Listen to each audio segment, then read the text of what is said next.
sorry, man. No, you're good.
Rios, Here. District 2, Councilman Humphrey, absent and will be missed. District 3, Councilman Wickham, Present. Vice Mayor Stapleton, Here. Councilwoman Giles, District 5, Present. Councilman Shipley, District 6, Here. Mayor Gameros. Here. We have a quorum, Mr. Mayor. Thank you, Shelley. I want to invite Dan Morton for invocation.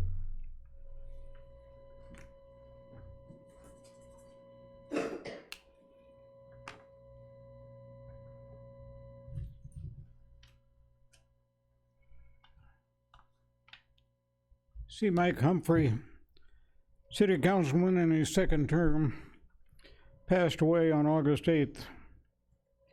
Mike Humphrey served the people of Globe for 37 years. I first met Mike when I was pastoring at First Christian Church. We were required by the city to have an annual inspection of a water device on the property. It occurred to me that the man who signed the notice was one of the licensed inspectors. I thought it only business-wise that I asked him to do the inspection, because if it wasn't done in time, I wouldn't have to come up with an excuse. I ask now that we take a moment of silence for Mike Humphrey.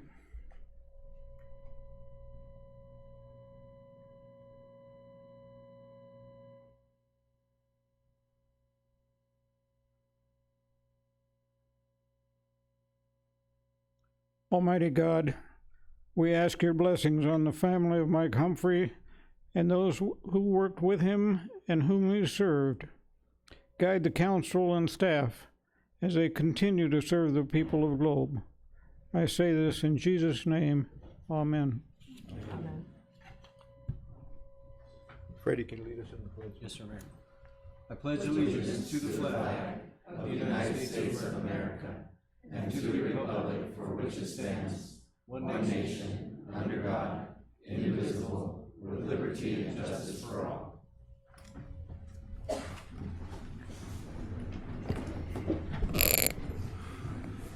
We'll begin with summary of current events, and we'll start with Jesse. Thank you, Mr. Mayor. I just want to express my deepest condolences to the Humphrey family. And that's all. Thank you, Mr. Mayor. Mike? I too would like to express my condolences to the Humphrey family. I talked to Ronnie today. I've spoken to her every day since Mike passed and before, but she wanted to express her thank yous to everybody here, city staff, the public, everybody that attends the meetings regularly. She's still obviously having a rough time, as we all are, but she just wanted to extend her appreciation for everybody, and she's doing okay. she just wanted to make sure I said that for you guys, and make sure that you guys attend the celebration of his life. So Al's gonna give an update on that, on the dates and the time. So thank you everybody for that. Then I wanted to give a shout out to John. As always, a phone call, he answers, and he succeeds and does what is asked. I had a constituent come in this morning saying they had some problems up on 3rd Street. Called John, problem was taken care of the same day. So thank you, John, and your team. Appreciate it. That's all I have. Thank you, Mike. Fernando? My condolences also to Mike's family. I didn't know him very well, but I had a lot of respect for him, and when he said something, he knew what he was talking about, and I just we're gonna miss him, and we appreciate all his service to the city. So a couple of things. I was able to attend the Rural Policy Forum that was in Eager this year. And it was a great forum. It's put on by the Arizona Rural Development Council, as well as Local First, which is Kimber Landing. And they did a really good job of presenting things that we could do to help rural communities and rural towns. And so it was a fantastic forum. The other thing is that we did have our Community Pride town hall. And that was basically trying to get members of the community who were interested in maybe pitching in and trying to do things that would make the community a better place to live. We had our third one last Tuesday. We're going to have one Thursday evening here at 6. Is that right, Al? 6? Okay.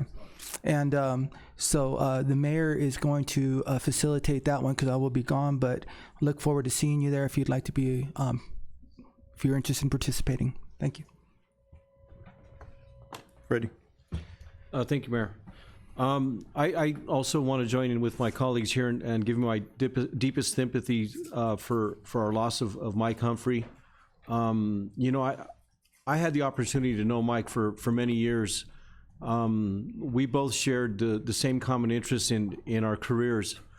Him working for the water department here and you know, Public Works and of course, you know, the company I work for in water utility. And we always were able to bounce things off each other in a very diplomatic and professional way, so that we could both learn and both teach each other's experiences. I'm going to miss Mike for that reason. He's always had a very professional approach about him, and this is something that I don't think we can replace anytime soon. Mike was a very knowledgeable man about his business, very professional, and again, my deepest and sincerest sympathy goes out to Ronnie and all of the Humphrey family. On some other notes, I had the opportunity to attend the Capstone open house last week at Bullion Plaza, and for those of you that were not able to attend or go, it was really a good presentation that they gave forward.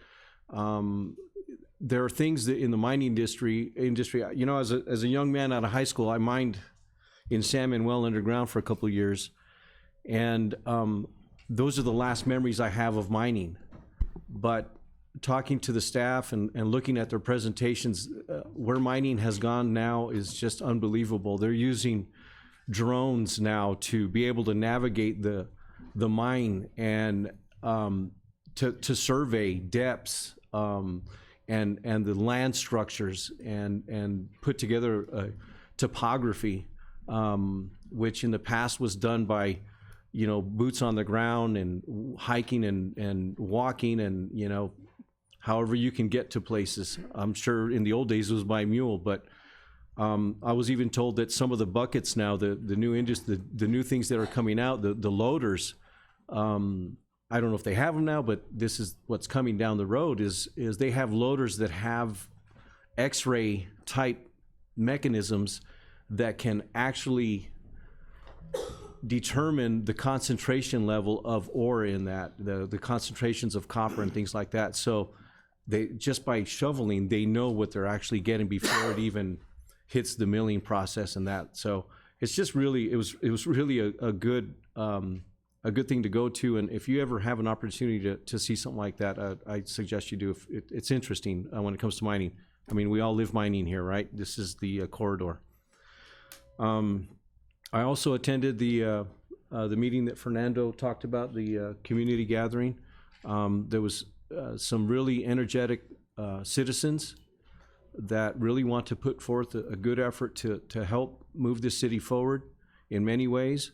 And I encourage you, if you're interested, to also come to this Thursday's meeting so that you can learn and provide your input, because it really means something to this council and to this city to see what ideas you have on what we can do to keep this city a place that we all want to be at. So that's all I have. Thank you, Mayor.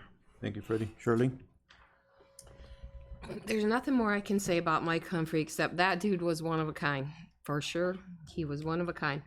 And I did enjoy sitting down there next to him and he'd nudge me sometimes for my bad behavior.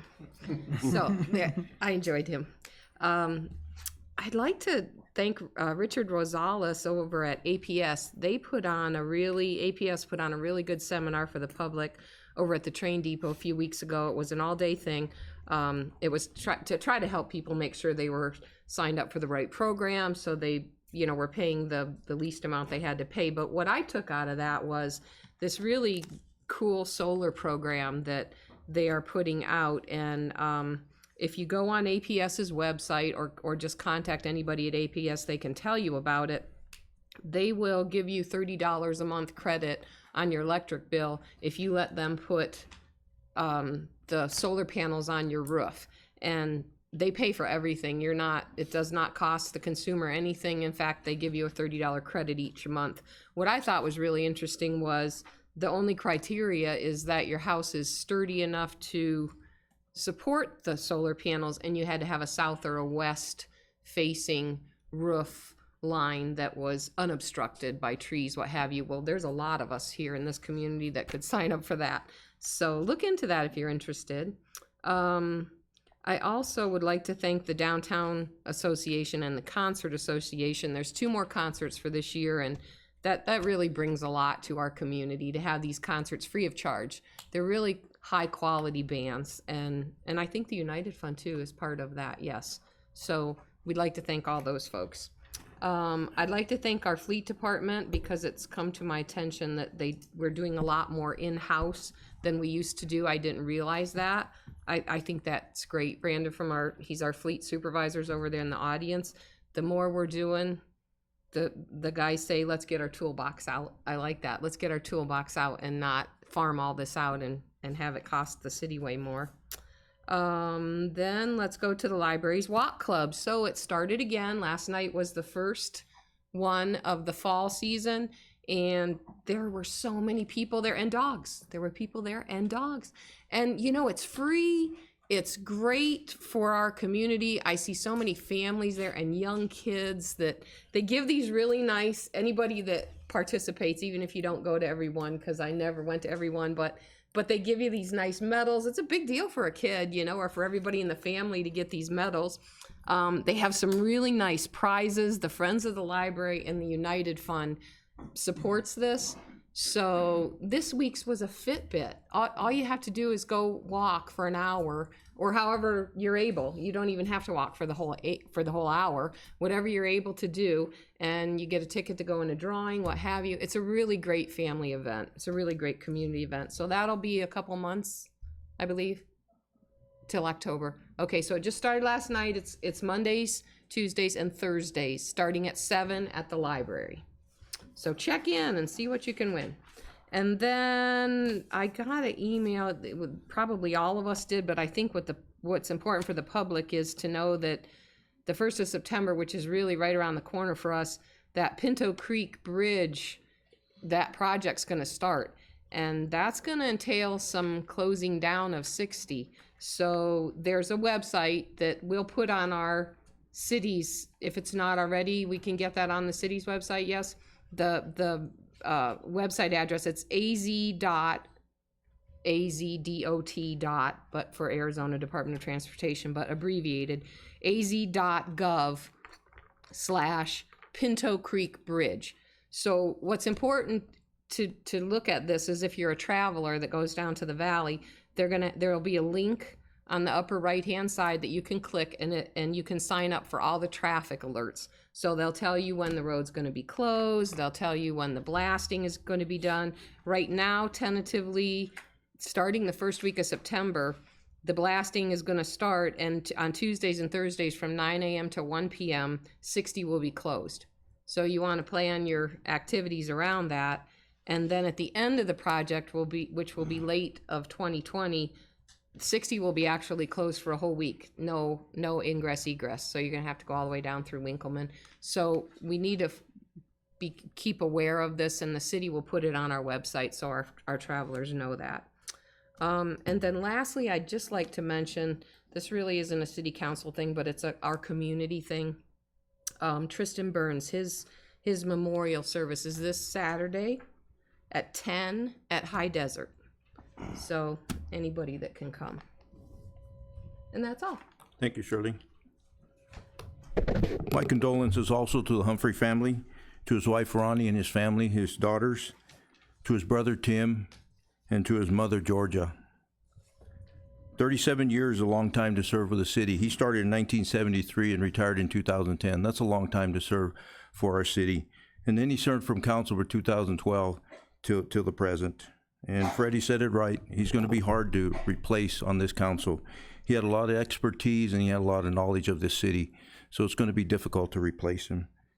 Ronnie and their family has scheduled a celebration of life that's going to be on September 7th. It'll be at Bullion Plaza, and it'll be from 12 noon, I think, until 4 p.m. So please join the family in offering your condolences and celebrating his life on that day. I too attended the Rural Policy Forum along with Councilman Leatham, Linda, our economic, and Paul, our city manager. We made a lot of great contacts up there. The off meetings from the presentations were great, and I think some of the information we learned up there is going to be presented today. So it really helps for our council to get out and really be active and proactive throughout the state. One other thing, I don't know if people are aware, I've been in contact with Alberto Rivales out of Mesa. This highway, Highway 60 from Globe all the way to the Superstition Freeway, has been named the Rose Mofford Highway. And if you haven't seen the signs yet, they're up. There's signs periodically throughout the highway. There's one up here by the entrance to Globe, and then you'll see them as you travel to Mesa. You'll see some by Florence Junction and stuff like that. So we're working with ADOT, and we're gonna find out when they're actually gonna do an official dedication to the highway, and hopefully that's going to come up soon here. It's up to ADOT. ADOT's footing the bill for all these signs and putting it up, and I know Roberto Rivales has really worked hard to make this happen. And then just one other comment I'd like to make. I never make comments on Facebook. I try not to get in the conversations with them, but there was a comment this weekend that was put on Facebook about the city forcing a business to take down an old neon sign in the downtown area. I can confirm that that individual was not told to take down the sign. He was told to repair the cable that was frayed. He was told to replace the bolts that were pulling off the wall to make it safe for the community. It's a safety issue. It was his decision, or that business owner decision, to take that sign down. We're not out to take old signs down. We heard there's a lot of comments in there that we're out to take the culture and the history from the city. We're not doing that. That's not what happened. He was given a citation to make it safe for people to walk under that sign. So just if you hear comments out there, that is the truth coming from the city. So thank you. Paul?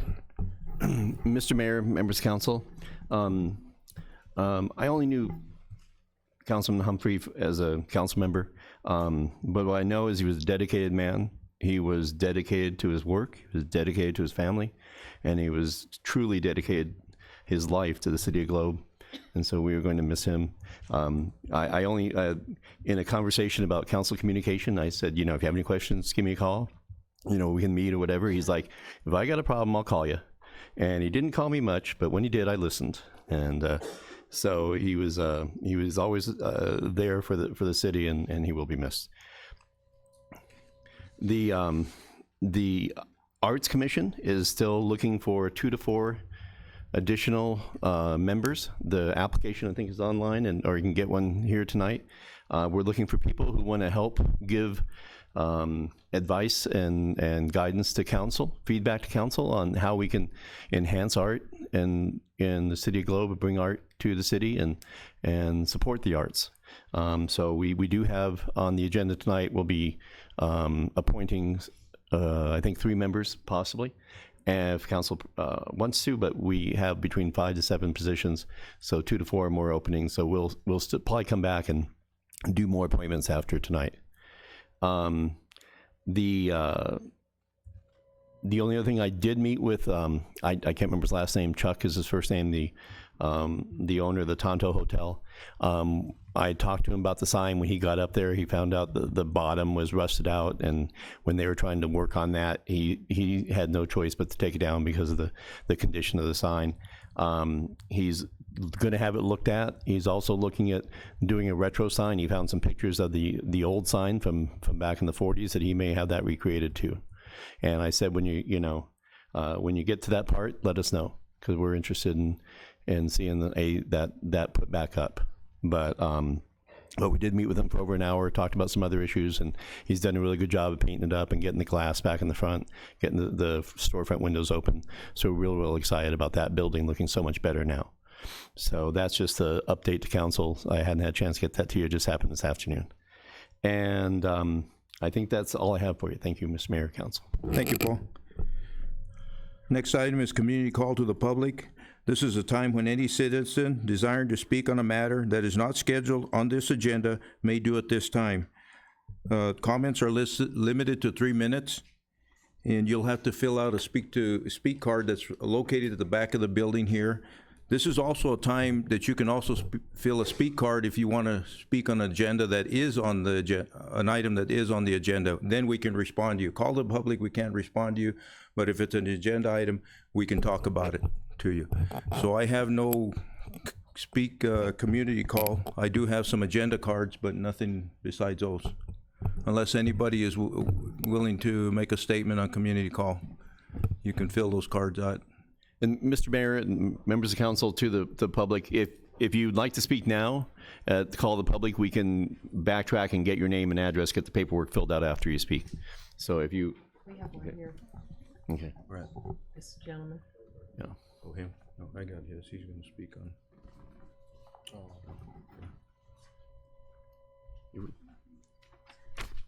Just run it up to the...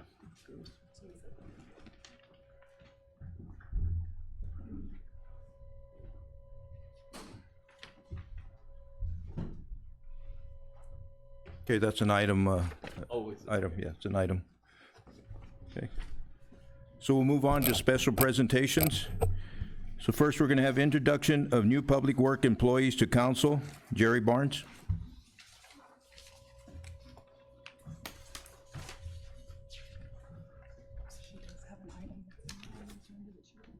Okay, well, that's, I think it was Mark. Mr. Mayor, I do believe that she does have an item that is not on the agenda that she'd like to speak to. I think there's a, let's invite her up, and then we'll get the paperwork straightened out. Okay. Okay? We'll backtrack. Yep. That's okay. Jerry. Yeah.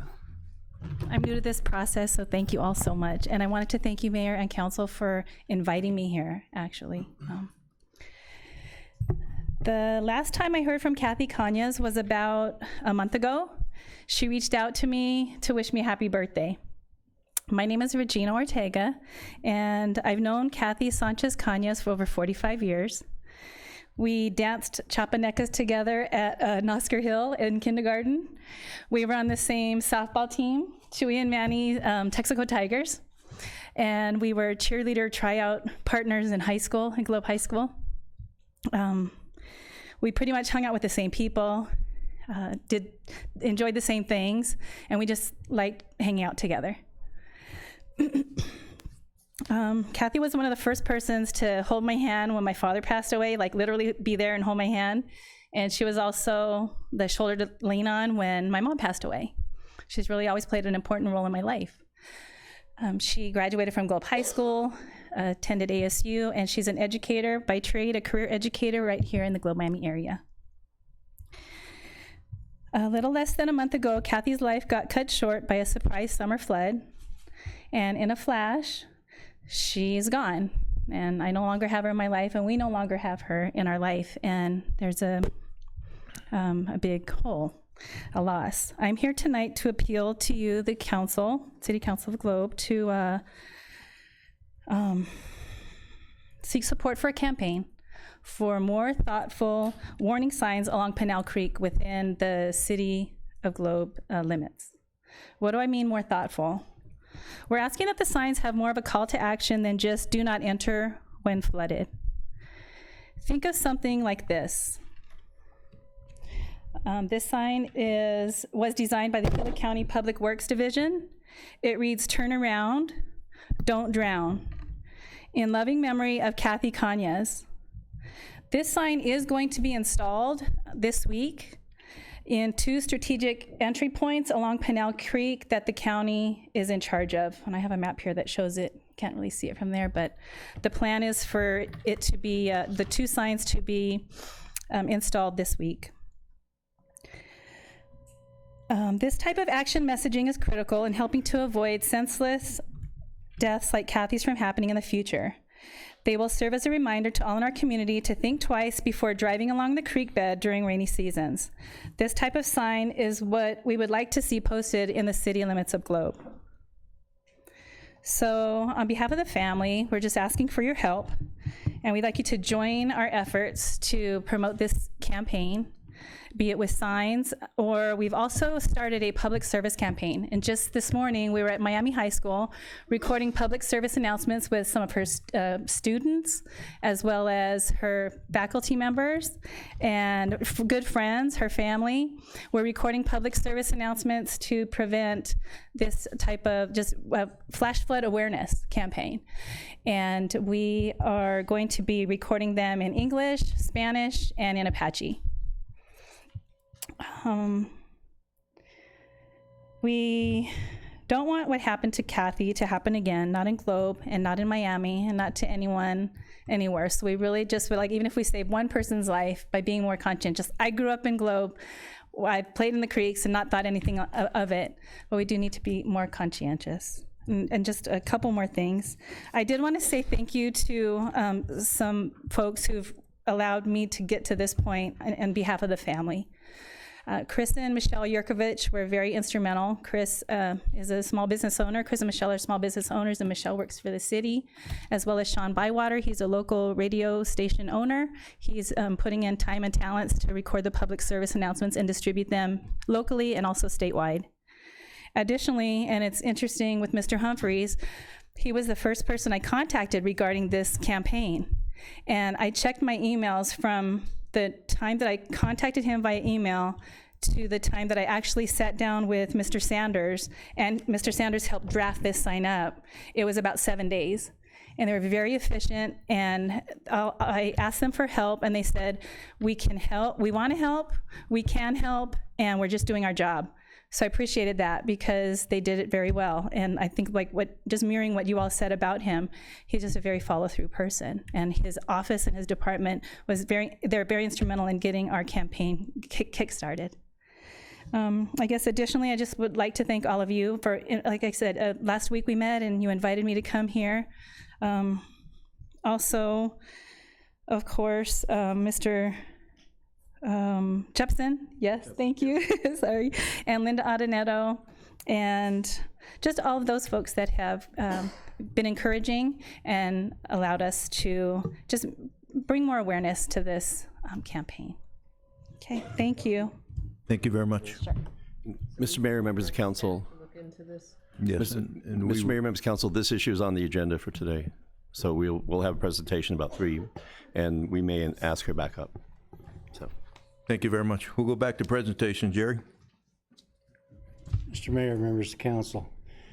Gladly, we have some new employees to introduce tonight. And I'm going to read their names, but I think only a couple of them are here tonight. But Angela Antonio, is Angela here?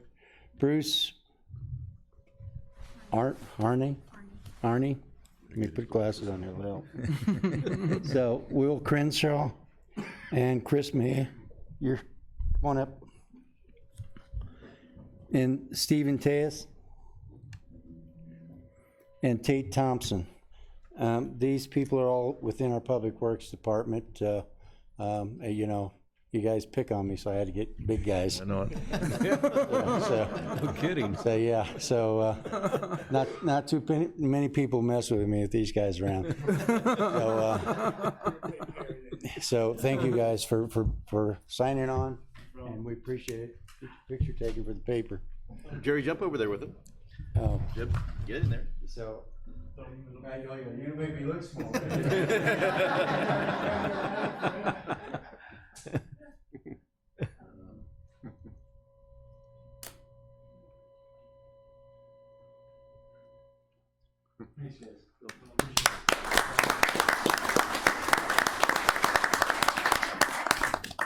Welcome to the city. And more boots on the ground for Public Works, yay! Item B, presentation of the Globe Public Library 2019 Summer Report and Volunteer Acknowledgement. Adria.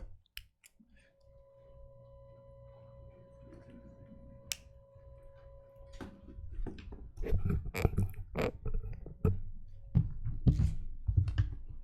me make sure I have my clicker. No. Well, you can just say click and I will. Oh, there it is. You found it. Okay. Yay! Okay, good evening, Mr. Mayor, council members, city manager, clerk, and public. Tonight, I get to share with you some of the many adventures we had this summer, 2019, at Globe Public Library. Oh, this way, yeah? Yay, okay. The summer began with the Summer Lunch Buddies program. This program is sponsored by the USDA, and it allows a library to serve free, healthy, balanced meals to people 18 years and younger. We had so many people coming to the library for this program that on many days we had to overflow into the library, and it had us saying, "Jumping Jupiter, this is a lot of kids." We had a wonderful support from Dairy Queen, Mickey Nye, and Michelle Neighbor, the Friends of the Globe Public Library, and the United Fund of Globe Miami, who purchased cups and trays to make the program run smoothly. The biggest part of our summer involved the summer reading program. The theme this year was a universe of stories with all things space related. Even Mayor Gameros got into the spirit by painting us an out-of-this-world mural that will continue to be displayed until the summer of 2020. Next, the summer reading program always begins with our summer reading kickoff, or in this case, liftoff. We partnered with the Miami Memorial Library to bring a planetarium experience to our community. Those that came got to take a trip to the different constellations, and when they weren't touring the stars, they got to explore other exhibitors like the Arizona Eastern Railway, the Midnight Cicadas, the Dolly Parton Imagination Library, and Gila Pueblo Community College, to name a few. This summer, our library took on the challenge of reaching for the stars by covering every age group. We'd like to share with you some of the favorite activities from each group. The babies and toddlers and their caregivers spent the summer learning about the moon and the stars. You can see the babies playing with the moon flashlights, and the other photo is them in the moon box watching the different phases of the moon. The preschool crowd also explored the moon and stars, with their favorite activity being the parachute planet bounce. Tuesday's group got to do things like make constellation cups and listen to stories, while Thursday's group explored constellations in another way. There was so much to explore that, heavens to Murgatroyd, we even learned about how astronauts use the bathroom in space. The tween group got to explore their artistic side with galaxy painting and do astronaut experiments. And the teens got to eat astronaut food, launch air-compressed rockets, I don't know if you can see it way high up by the tree, and paint as well. We didn't leave all of the intergalactic fun for just the kids, though. We held 4 adult-only activities in the summer that included wine glass painting and a presentation by Timothy Trent and Daisy Flores from Wagon Vineyard Estates, a 1969 party, and stargazing at Old Dominion Mine Park. This year was also special thanks to a suggestion from Councilman Leatham to partner with the Cobra Valley Youth Club. We were over the moon to have them come to the library and enjoy the summer festivities as well.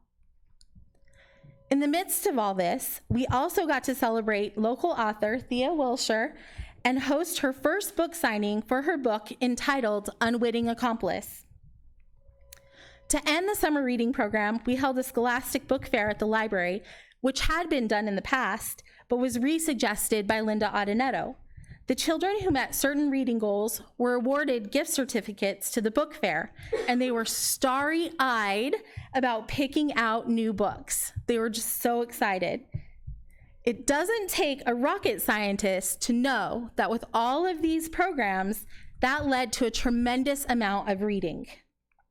With 302 registered participants, 40 events, readers logged 91,278 minutes. They truly took reading to a galaxy far, far away.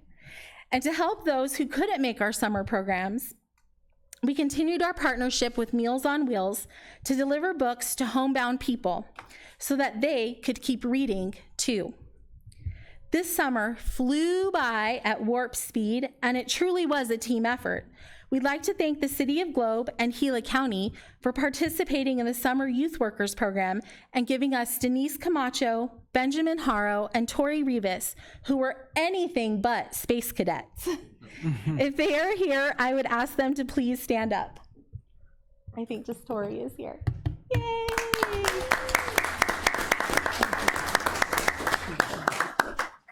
I'd also like to thank my Cosmic All-Star staff and have them stand up as well. Mary Helen Avalos, Effie Dillon, and Rael Starling. Without them,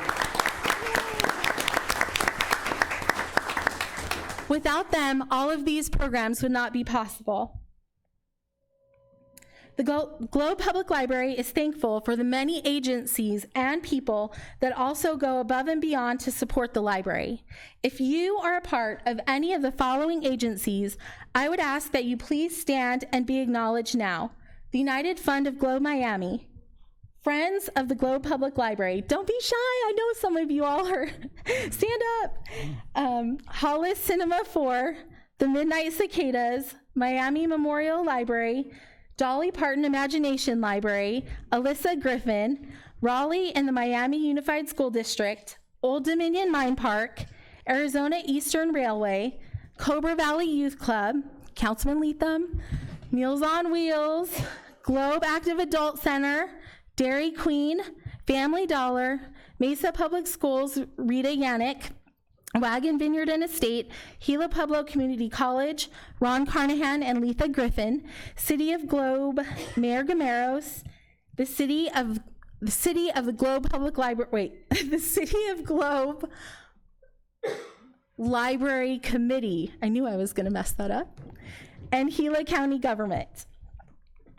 So I want to give you guys.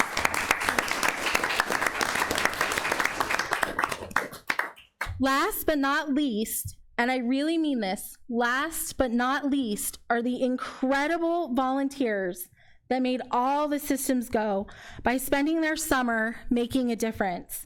Please stand up when your name is called. Aaron Montoya, Adela Rivas, Christopher Starling, Deanna Starling, Delaney Rivas, George Rivas, Haley Rector, Justin Gonzalez, Maddie Rivas, Mary Starling, Charlize Salas, Sierra Bonnie, Taya Taryn, Sochi Lizama, Ria Das, Joseph Hernandez Jr., Matthew Starling, Radine Dodd, RJ Perez, Gina Sanchez, Annabelle Gregory, Hannah Chartrand, Jasmine Perez, Heather Ross, Zachary Villegas, Alexandra Sagoni, I have trouble saying her last name, Mia Zufelt, Kira Rector, Caleb Solis, Jacob Kittrell, Daniel Kittrell, Diego Tarango, Nancy Boyer, and Abigail Ferguson. Thank you.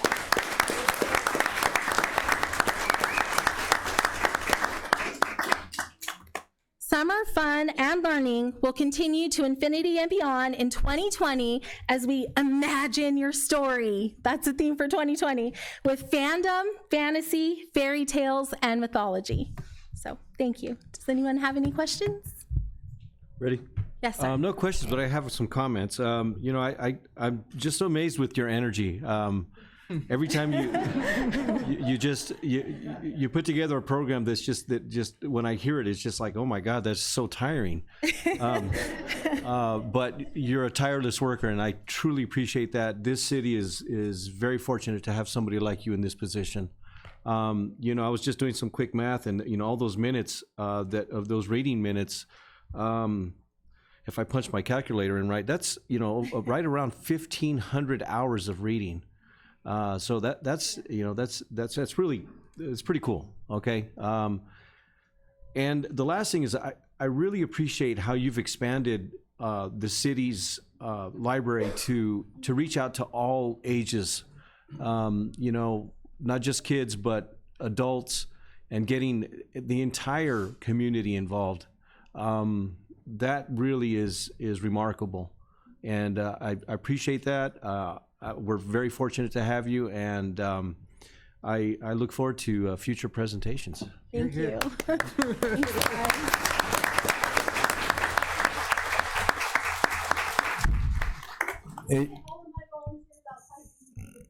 Adria, I just want to comment also, you're an amazing director with your energy, and it's you and your staff that make that library what it is today. You guys are invaluable to our community. Thank you. And there goes the room. I cleared the room. Yeah, I know. Item C, presentation and discussion of additional precautions that could be taken by the city and the community to identify flash flood dangers. Paul. Mr. Mayor, I'm going to ask Jerry Barnes to come down and talk about this. We're working, we've met before, and we're working in conjunction with Regina Ortega, but let Jerry start, and we might call Regina back up and just get this, you know, kind of coordinate with her, and Jerry's been talking to the county, so I'll let Jerry go, and then we'll see where this goes. But we can talk about, its agenda is that we can talk about pretty much all aspects. Hello again. So basically, Globe has 4 areas that are low water crossings. One being at Beer Tree, the second one being at Hagen, which is down by the Boys and Girls Club. The third being on the way to, on Pinnell Creek, on the way to the sewer plant. And the fourth being on the way to our point of discharge beyond the sewer plant.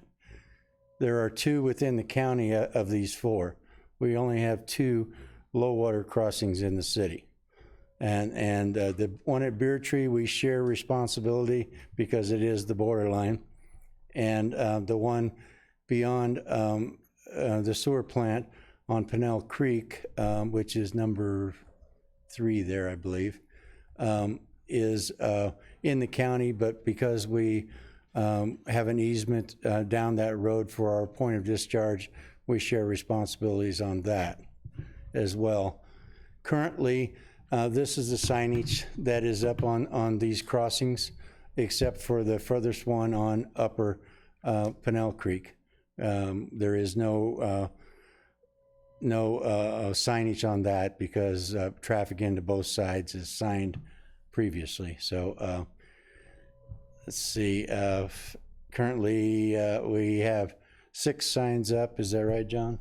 6 signs up, and for the 3 crossings.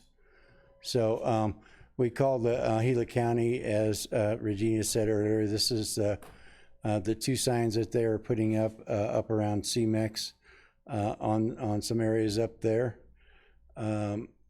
and this is what Pinell County uses, which is exactly the same sign as ours.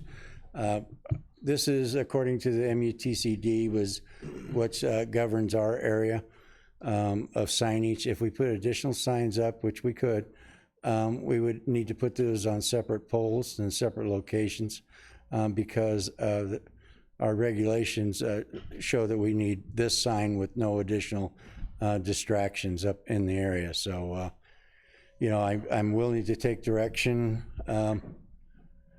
Yeah, that's it. I'm willing to take direction any way you guys want, but I would request that we put them up on separate sign. The signage like this and putting up is about $250, something like that. The signage that we use is about $210, so there's not a whole lot of difference other than we would have to put additional signs up. So it's really up to the council what they wish. So let me know. So we would have to order the signs, by the way, too. Erling? That was my question. Yeah, We we can't would- make them in-house? No, we don't have the ability to make them at the present point because we have, as you heard me read, all new employees. So all of our sign shop people are gone right now, and we're retraining. Well, I Okay. would be in favor of ordering them. So Fernando? I don't have a problem with ordering them, but what my question is didn't what happened in this case, it wasn't flooded when they were in the creek bed. It came rushing down the creek bed, right? And it was not obvious. I mean, it wasn't like raining. So the water came from quite a ways away.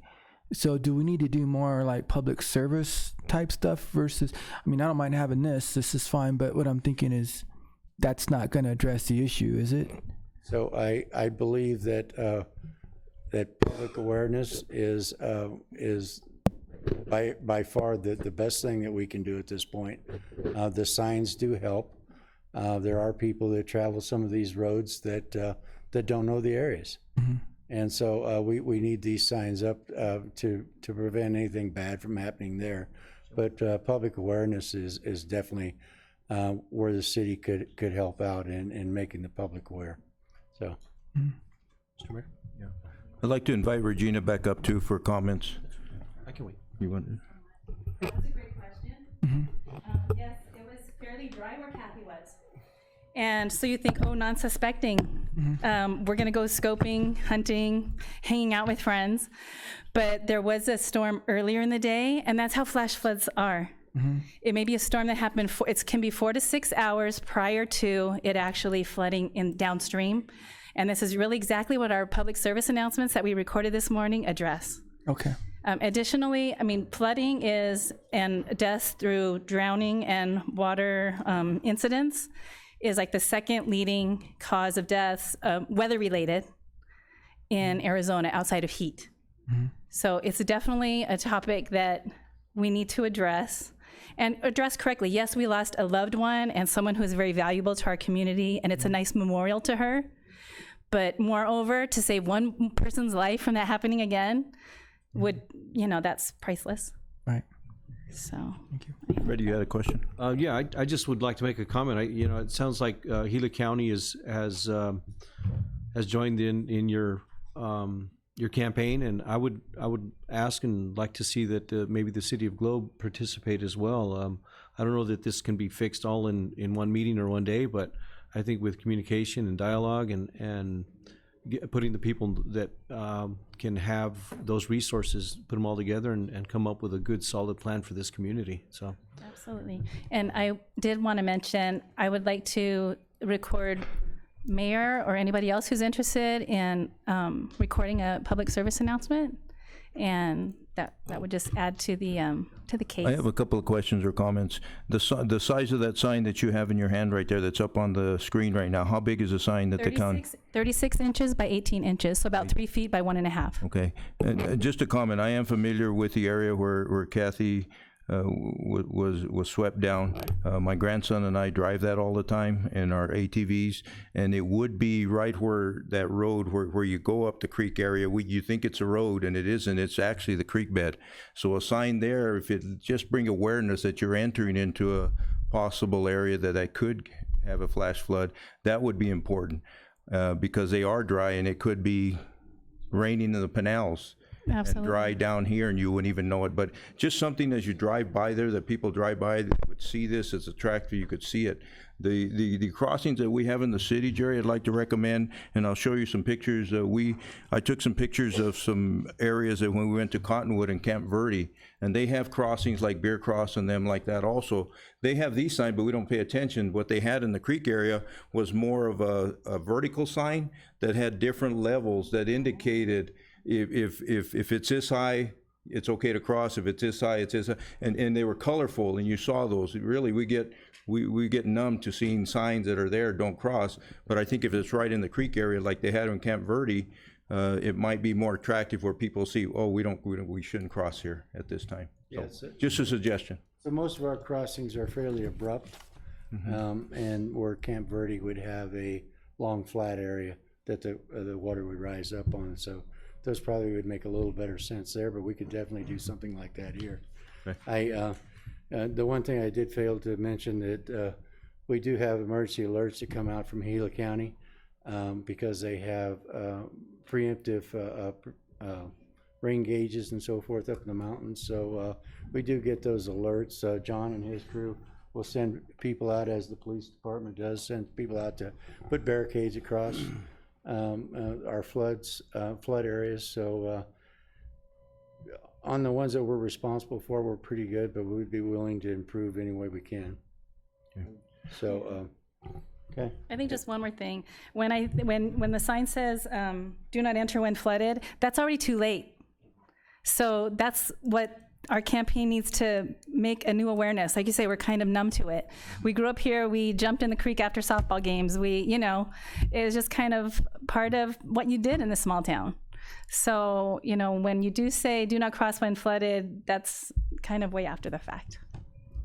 Mr. Mayor, members of council, the only additional thing, I think two things on public information campaign, we can do partner with what Regina's doing in the campaign now, just for awareness, and then when we do get those alerts, we should be able to respond at least in a timely fashion, to throw something up on the web and on Facebook just to get the word out. I mean, we can usually see that the weather's coming in. When we get those alerts, respond fairly quickly on that.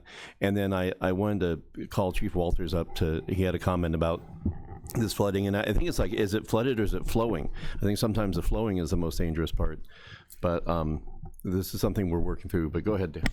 Good evening, Mayor and Council. I wanted a clarifying sign to go along with this one.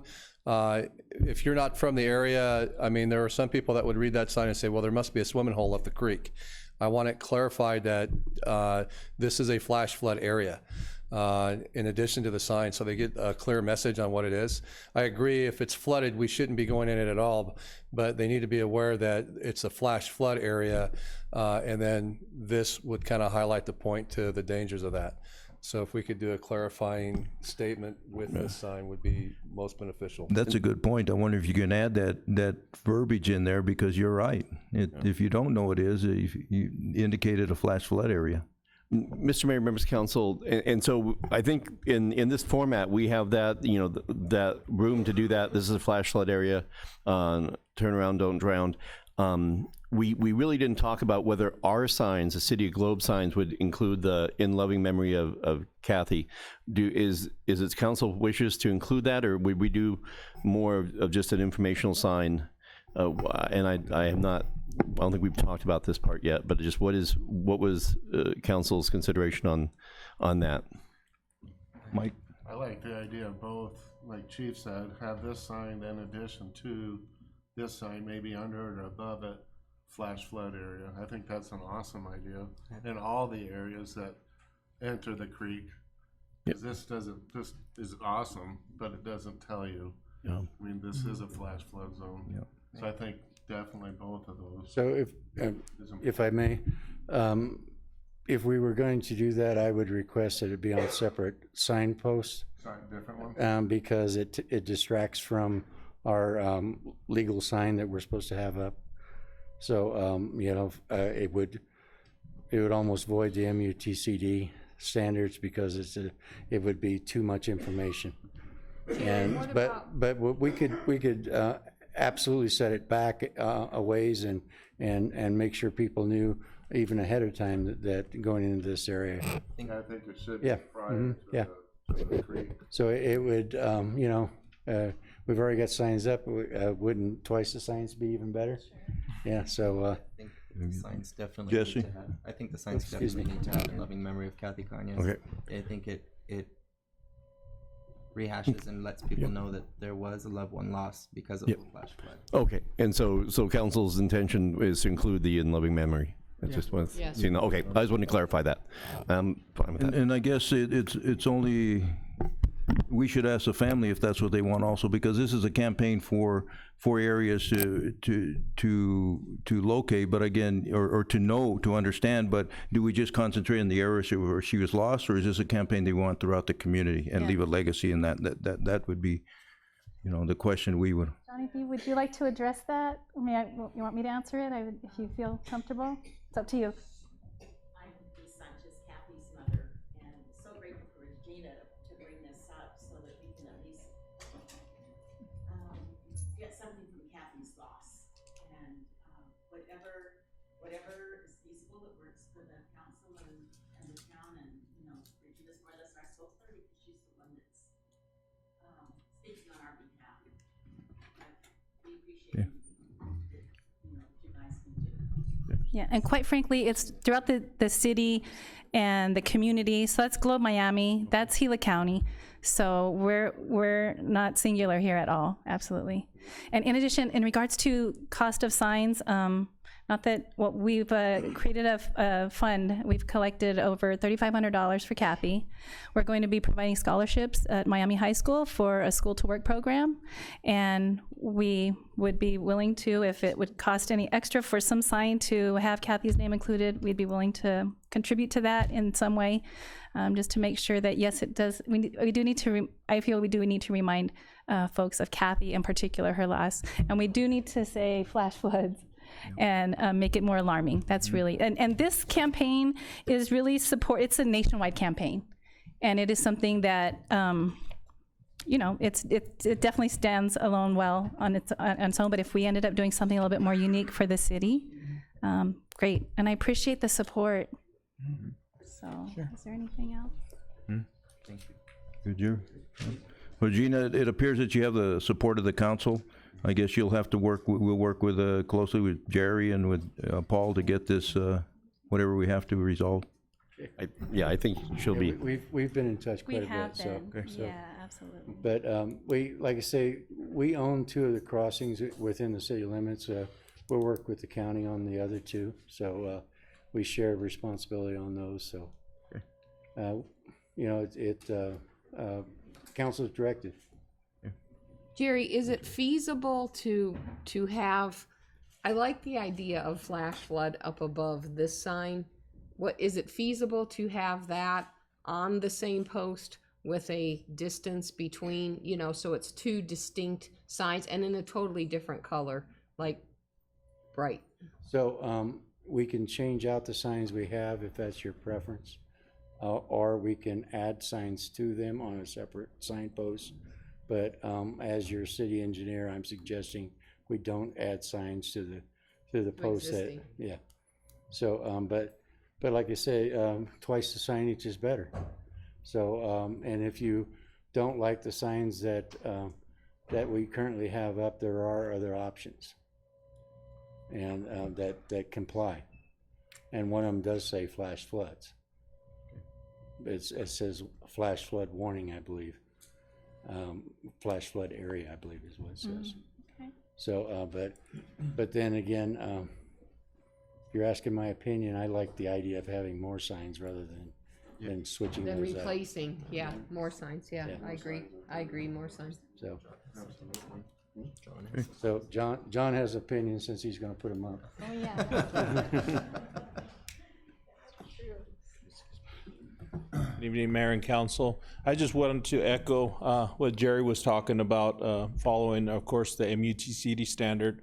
One thing we can look is increasing the size of, because we're looking those that type of signage up. There's going to be a variable what you can actually, as far as verbiage. The flash flooding actually is one of them, because we did some research previous, what would be looking at. There's variable sizes that we can do. So one, automatically my first, impression is to increase the size of the signs that we have. And there could also possibly be at least, a 10, 20 feet separation between the signs. That way, one is you get the first focus of the sign here, and then you get your big warning right after it. So I like I said, I would just echo what Jerry's kind of, additional signage, because a lot of these areas, like you said, with all the construction, you're going through town, you see signs everywhere. That's one of the biggest things. Sometimes we always feel you can oversign something, that people just become complacent not reading it. But looking at our creek crossings, there's hardly any signs there. So I think by adding and not only that, is making sure, which it is the standard now, the high prismatic, reflective signage. And I really think is the educational part for the community with our schools, the kids, because they all want to go run and drive their trucks through the creeks too now. Just point only for the fact that at one of the storms we received right after this, tragic, incident, I was putting up barricades. Well, actually, I think one of the council meetings, I was out when we had the storm, and there was a resident that was upset with me because I had the barricades across and she was trying to cross, and I echoed what had just happened, so the educational part, I really would like to.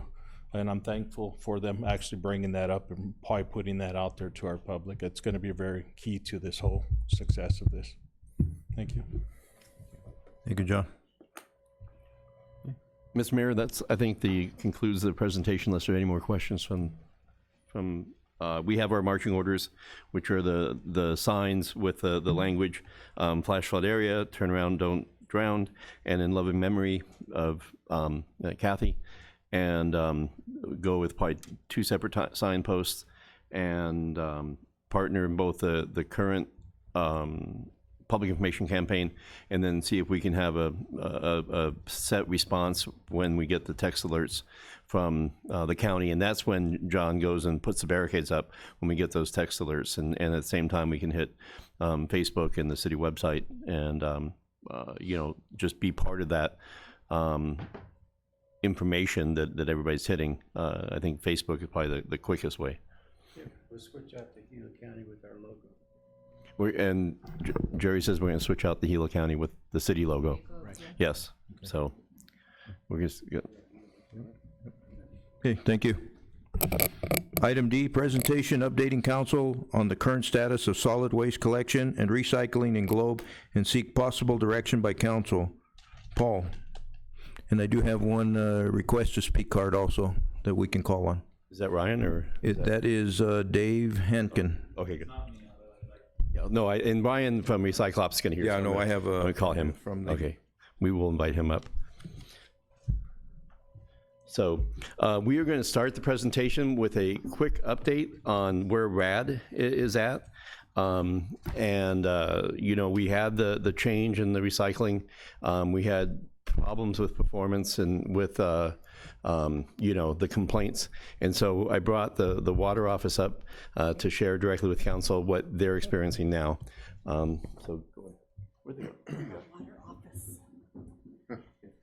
Good evening, Mayor and Council. We got a new name. I'm sorry, what? Oh, the trash office? How about Megan and Jody? Okay. Just real quick, quick recap, and then I'm gonna let Paul do all the talking. Seems like right-of-ways performance has come up, and we're getting like 90% less complaints in the office. So big improvements. There's still a few things going on out there, but we're doing pretty good overall, I think. Residential, commercial, not so much. We're still having some issues with the commercial pickup downtown in the alleys or on the side streets where they're picking up now. But trying to work through that. I don't know how it's going exactly with the commercial customers, because we're not hearing those. From the customers, we're hearing it in a roundabout way. So hopefully those commercial customers, if they are having issues, they'll call us directly, and then we can address those problems. So if you're out there and they're talking to you, let us know, so we can continue to work on that with right away. Copper State customers, very happy customers. We have about 50 of them, and we haven't had any complaints with anybody that we've turned over to Copper State. So that part of it seems to be going really well. We've had a few issues with low cable and phone lines. We've been in contact with the companies, and they've been going out and raising those as we've been told about them. So that's going pretty smooth. Getting those taken care of right away, and so the truck can pass by. So. And Mr. Mayor, members of council, Jody, can you explain the difference between the contract for residential and commercial? We bid a commercial price, but that's not a required, because commercial they can pick, right? So our code says if you live inside Globe City limits, you have to use our contracted service. You don't have an option of going outside of that for residents. Commercial customers have that option. So that's why I said if we have commercial customers that don't like this service or are having continual issues, they can go to Copper State or Waste Management or whoever they want. They can haul their own if they want. They're not tied to that by our code. So they can do whatever they need to do if they're not happy with the service downtown. So that's not something that we necessarily have to go out for bid on unless the council changes that. But right now, the commercial customers can actually seek whoever they would like to do that service for them. Question. Yes. Ready?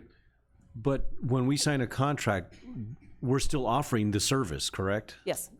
Okay. It's offered, but they're not obligated. But it's not mandatory. They can. For commercial customers. Okay. I just want to make sure that we're offering a service. Yes.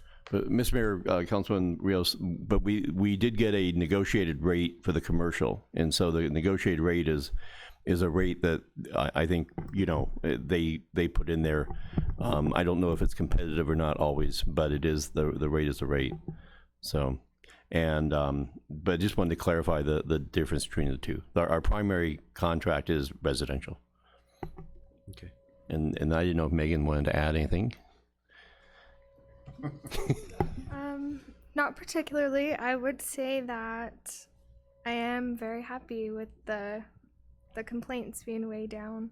We are doing a lot better in the office. But other than that, I think Jody pretty much summed it up. Do you guys have any questions? Comments? Early. So I do have a comment, Miss Megan. This is what I have heard. Okay. That even when people call and are ranting on the phone, that you handle it so well. I've not heard one negative thing.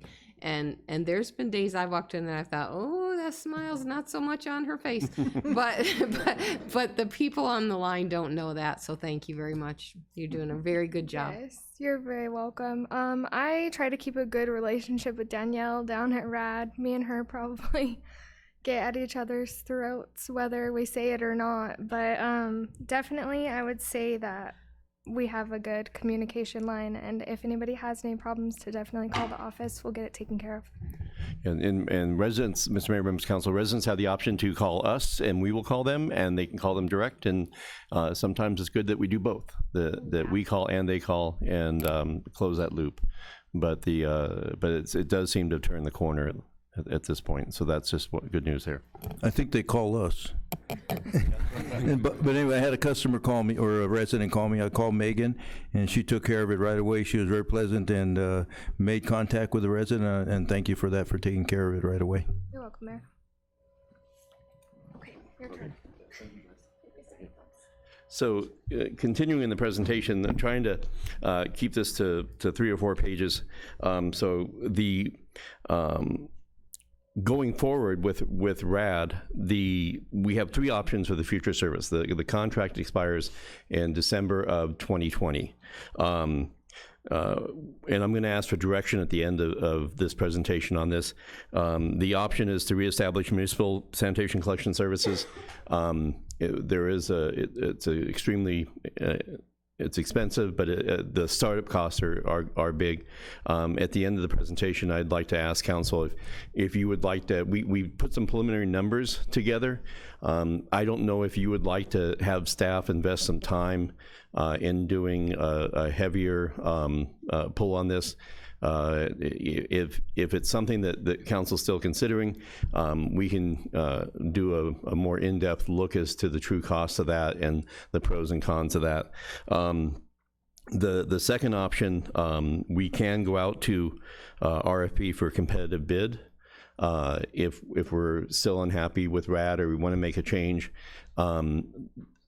we believe that with the market right now, if we do go out, I don't think we can match the price that we're paying right now. In the previous communications with RAD, with Jeremy, they were saying that if we went out to RFP, they would apply also and likely submitting higher numbers. So they would rather go and resubmit the numbers rather than just re-up the contract. The third option, we do have the ability for RAD to renew that contract.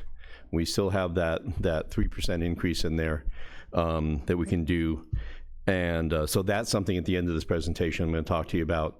And the other thing is that I want to make sure we get the timing right. So we may want to have this conversation when we do our water fees, because water fees trash fees are included in the water fees, and we can do some projection on future fees. So it may be good to tie those two topics together when we're looking at water fees and wastewater fees and the trash. The fourth sub bullet on here, new downtown contract. In one of the things I was contemplating is doing a separate contract for downtown and maybe including some requirements for locating the places, somebody that can maneuver down the alleys, maybe some ordinances to stop all of the utilities that are encroaching on those narrow alleyways for the future. I don't think we would require people to relocate, but in the future put some restrictions on that and just maybe look at some type of a master plan for the alleys down there, because I mean, you've seen them over the years. They're getting tighter and tighter as people put more different things in there, you know, and maybe some standards. But we don't want to make it so expensive to put utilities down there that, you know, we can't get that. I think if say we were to put an ordinance saying all utilities have to go underground, I think we would. It just would be difficult and very expensive. But in the future, you know, so that's what we wanted to look at, possibly, if that's council's preference. So we do, on this bullet, we do have the pricing concerns, the markets and fluctuation. I would tell you that if we go out to bid again, we probably will not have a contract that has recycling as an option at all. If it is, the price is going to be even more so, I predict. If we renew the contract with RAD, we still have that floor or the ability for recycling to come back if the commodity prices come back up. And so I don't know how hopeful that is. I can't read the tea leaves on where that's going. If they'll ever come back up to where they were before. But if they did, RAD would have to honor the contract and restart the recycling. And that would be the implications of rebidding this. I'm imagining we could bid it both ways, but I don't think that rebidding this is going to receive us a curbside recycling portion of that would be affordable. So there's a lot of information and a lot to choose from. I'm going to let you think about that while we talk about recycling, and we'll come back and kind of get some direction at the last slide. And let's see here. Of the four. Well, Paul, you had that bullet point on there that says relearning Globe. Yeah, when you go out to RAD has learned Globe, and it's complicated to drive up and down. You take that risk of a new company having that whole relearning, both the residents relearning, the drivers relearning. There is a disruption to service when you change providers. So the one thing, renewing the contract with RAD, it gives us a guaranteed price. We don't know what the price would be if we went out to RFP, but we know what the price will be if we stick with RAD. And then you don't have you have the continuity in the service. I think the one thing that when we talked last time is, didn't matter what the price, if the performance, the service, the customer service was continued to be as bad as it was, didn't matter. We pay more for somebody to do it right. I think now we're seeing that they're doing much better. And so I think it makes it a more viable option as we get closer to that countdown. I think the deadline for doing an RFP or any of these, we pretty much have to make a decision probably by March of 2020 as to what we're going to do. But we're here now, so we have a little bit of lead time. And I did, but want to get this come back to you now as we had some changes in the performance. Oh, so the status of recycling, still not good. Recycling still problematic. I know that Joe, you did some quick research. Sierra Vista, Nogales, Sedona, Casa Grande, Payson, they've all ended their programs. Tucson, Bisbee, Scottsdale, Bullhead City, making hard decisions. I know that Tucson is costing some money. I think they want to make some changes. Tempe, Chandler, and Phoenix I believe, are subsidizing or are handling in different ways. I don't think they've changed what the people see, but I think they're paying to have it taken rather than having it pay for itself. Their programs I think they have the funding to kind of mow through the difficulties. Recycling up. Go ahead. I have a question right then. Is that Tempe, Chandler, and Phoenix are subsidizing? Is that a consideration for Globe? If council wants to direct money. Is there money? Is there money? Is there money in our budget that we could really feasibly subsidize, or is that out of the realm of reality? It would be council's decision to redirect the money from something else to subsidize. Something has to be taken away. It has to be cut. You'd have to. There would be an opportunity cost to take money to subsidize recycling. Would require that money somewhere else not be spent, and whether it's in, I mean, just you've seen. There's not a lot of headway there. So to take, I mean, that's definitely a council choice to take general funds and subsidize recycling program would be something that I think would have to take some good conversations. Recycling options, Gila County option has been ended. Recycling options for people who live in Globe right now, when we ended recycling, Gila County was still doing that. I was at the meeting where they talked about they're getting a lot of contamination and they're having a lot of problems. It wasn't going well. They were having trouble getting rid of the stuff, and so they ended the program soon after we did. I have heard that residents are still hauling recycling to the valley. I think there are people very passionate about that who will do that. And then the third option, we have Recyclops, which is a private curbside recycling that is independent of what the city does. They are just a home business that would come here and offer that. And since Ryan is here from Recyclops, he had set up a test page, and so use that as your backdrop. And I'd like Ryan to give us about 3-5 minute explanation of Recyclops, what you as a small business would offer to Globe. So come on down. Paul, you can add surprise to that list also. They discontinued recycling. Oh, did they? Yesterday. Surprise. But I have a call with their city manager at 11 a.m. tomorrow, so we'll see what happens. It'll be a surprise. My company, Recyclops, we specialize in bringing recycling communities that don't have curbside programs.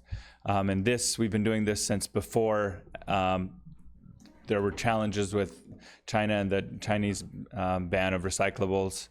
And we are able to make recycling work in places where it struggles to work. There's a couple major reasons that cause recycling to be challenging in more rural areas, and one is that the population size makes it harder to support garbage trucks, which is what you use in a $300,000 truck, as Paul mentioned. The cost of starting up your own sanitation program and the cost of that can be really expensive. And then another huge challenge is the proximity to a processing facility, and the closest option that I know of is in Phoenix, and so it's quite a trek to get it there. And so the way that we operate recycling to make it work in smaller communities are that we employ locals with pickup trucks to go and pick up that recycling. We use bags. We have the customers bag the recycling instead of putting it in bins. And I have bags in my car. I should have brought them. I'm kicking myself. But if any of you are curious, I can grab one for you after. But we have bags that we provide the residents with. The residents put their recycling in that bag, put it on their curb on the assigned pickup day, and then a local independent contractor with a truck follows a route on a mobile app that leads them to where they need to go. They pick up the recycling.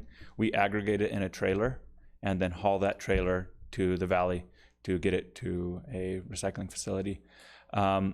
We charge $10 a month for the service. We don't make anything from the recyclables. We lose money from the recyclables, getting them to Phoenix, transporting them. And even when recycling markets were good, it's expensive to transport the recycling.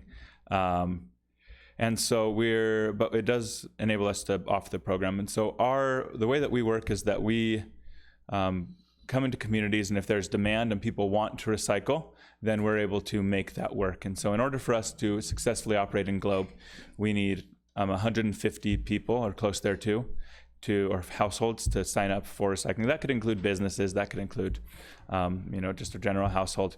But if 150 households pre-sign up for recycling, then we'll launch services. We offer this program in Pinetop Lakeside, Arizona, and we had the same goal, and in 2 days, actually, we got 150 customers, which was pretty quick. Normally, it takes about a month in different communities.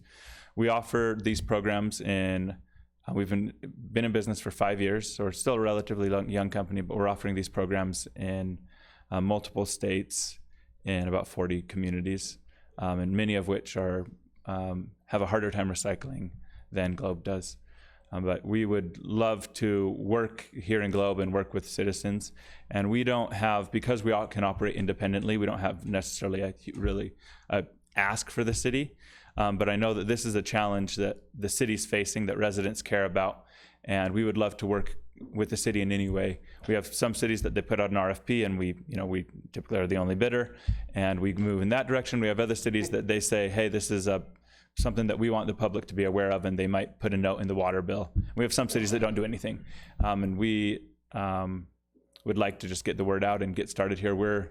We fully intend on operating here, and I feel confident that we can get at least 150 households. Normally, we would expect to get at least 300 households here over the next couple of years. So, Mayor? Fernando? So the city of Globe, is bigger than Globe. So we have town of Miami, and we had some unincorporated areas. So we actually have about closer to 15,000 people in this area. So when you're talking about 150, it wouldn't necessarily have to be people within the city limits. Globe Miami area. Yeah. Yep. The general. Yep. So it doesn't have to be within city limits, just the general area. And one other question. From when I spoke with you at the forum, it sounded like it makes most sense to employ people locally. Yes, we only employ people locally. So we always hire locals. So whoever we hire to do the pickups will be someone in Globe, Miami, using their own vehicle, which also has lower impact on the roads and has lower emissions of CO2 and keeps the air cleaner and lots of other good advantages. But in my mind, the biggest is that it's someone local is getting a job. And for every 7 houses that sign up for recycling, there's 1 hour of work every month. And so it can add up fast. Great. And our drivers, one other thing I should mention, our average driver makes $25 an hour. That is before vehicle wear and tear and fuel. So you take off about 20% from that, so $20 an hour. So they do well. Ready?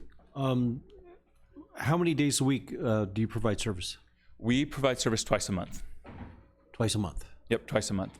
And we have, because we are using someone local and we are doing that, if someone bought a couch and it came in a cardboard box, we can schedule, on-demand pickups for, situations like that. But yeah, our scheduled pickups are twice a month, at least at that, that $10 point. We do have some communities where we offer weekly pickups for a slightly higher price, and people can choose between weekly or every other week or twice a month. So the customer could work that detail out with, yes, with yep, your company. Yes, yep. And initially our plan is to start with twice monthly pickups, but there's definitely an opportunity to expand into a weekly program. Mike? Is there a limit on recycling? I own a restaurant and I go through a ton. Oh yeah, so yeah, they're definitely, so when we work with businesses, the pricing is a little bit different because there's more. and that's where our main cost is. We give the average household uses 4 bags every 2 weeks. We give them 13-gallon kitchen-sized bags. That doesn't include cardboard. Any bulky cardboard, flatten it and leave it under your bags. And so in a restaurant situation, I don't know how much cardboard you're dealing with, but the cost would probably be $20 or $30 a month. Still relatively. Twice a month pickup. Yep. And it is, especially with businesses, we will, with residents, we won't launch a program where we do weekly until we've gotten kind of a critical mass, but we're a lot more open with businesses to kind of help them meet their needs if they have needs for more frequent pickups. So obviously my recycling wouldn't fit in these bags. Yeah, and so we Supply a dumpster or something? we don't do dumpsters because we are using locals with trucks to pick it up. We need the material bagged, or we need it handled in a way that we can process it. So we have some communities where we have a trailer where we stage the material before we haul it to Phoenix, and we have some communities where we stage that trailer at a business who has a high quantity of cardboard or other materials. We've done it at schools where we stage that there, and so then the business can just use that trailer essentially as their dumpster, and then we supplement that with the pickups that we do to fill that trailer. Be a community dump site. It wouldn't be a community. We don't want it to be community. Community dumps. I'm saying for paying, but it would be a dump site for other. It would be for the business in question. We don't any sort of public dump site has a lot of problems, as you guys know, and we want to make sure that because that's where we're gathering our other recycling, we need to make sure that it stays clean. So that's really important. So we avoid public drop-offs whenever possible. We do some of them, but we try and avoid them like the plague. I have a question on your billing. You would bill them directly? Who would take care of your billing? How would that all work out? Yeah, we bill directly. We do have several city contracts where the cities do the billing, but that we're in, I said, 40 communities, and some of those are like Globe, Miami, we'll count that as 2, and then some of the other areas. But we, in only 3 of the 40 does the city do the billing. We got billing down.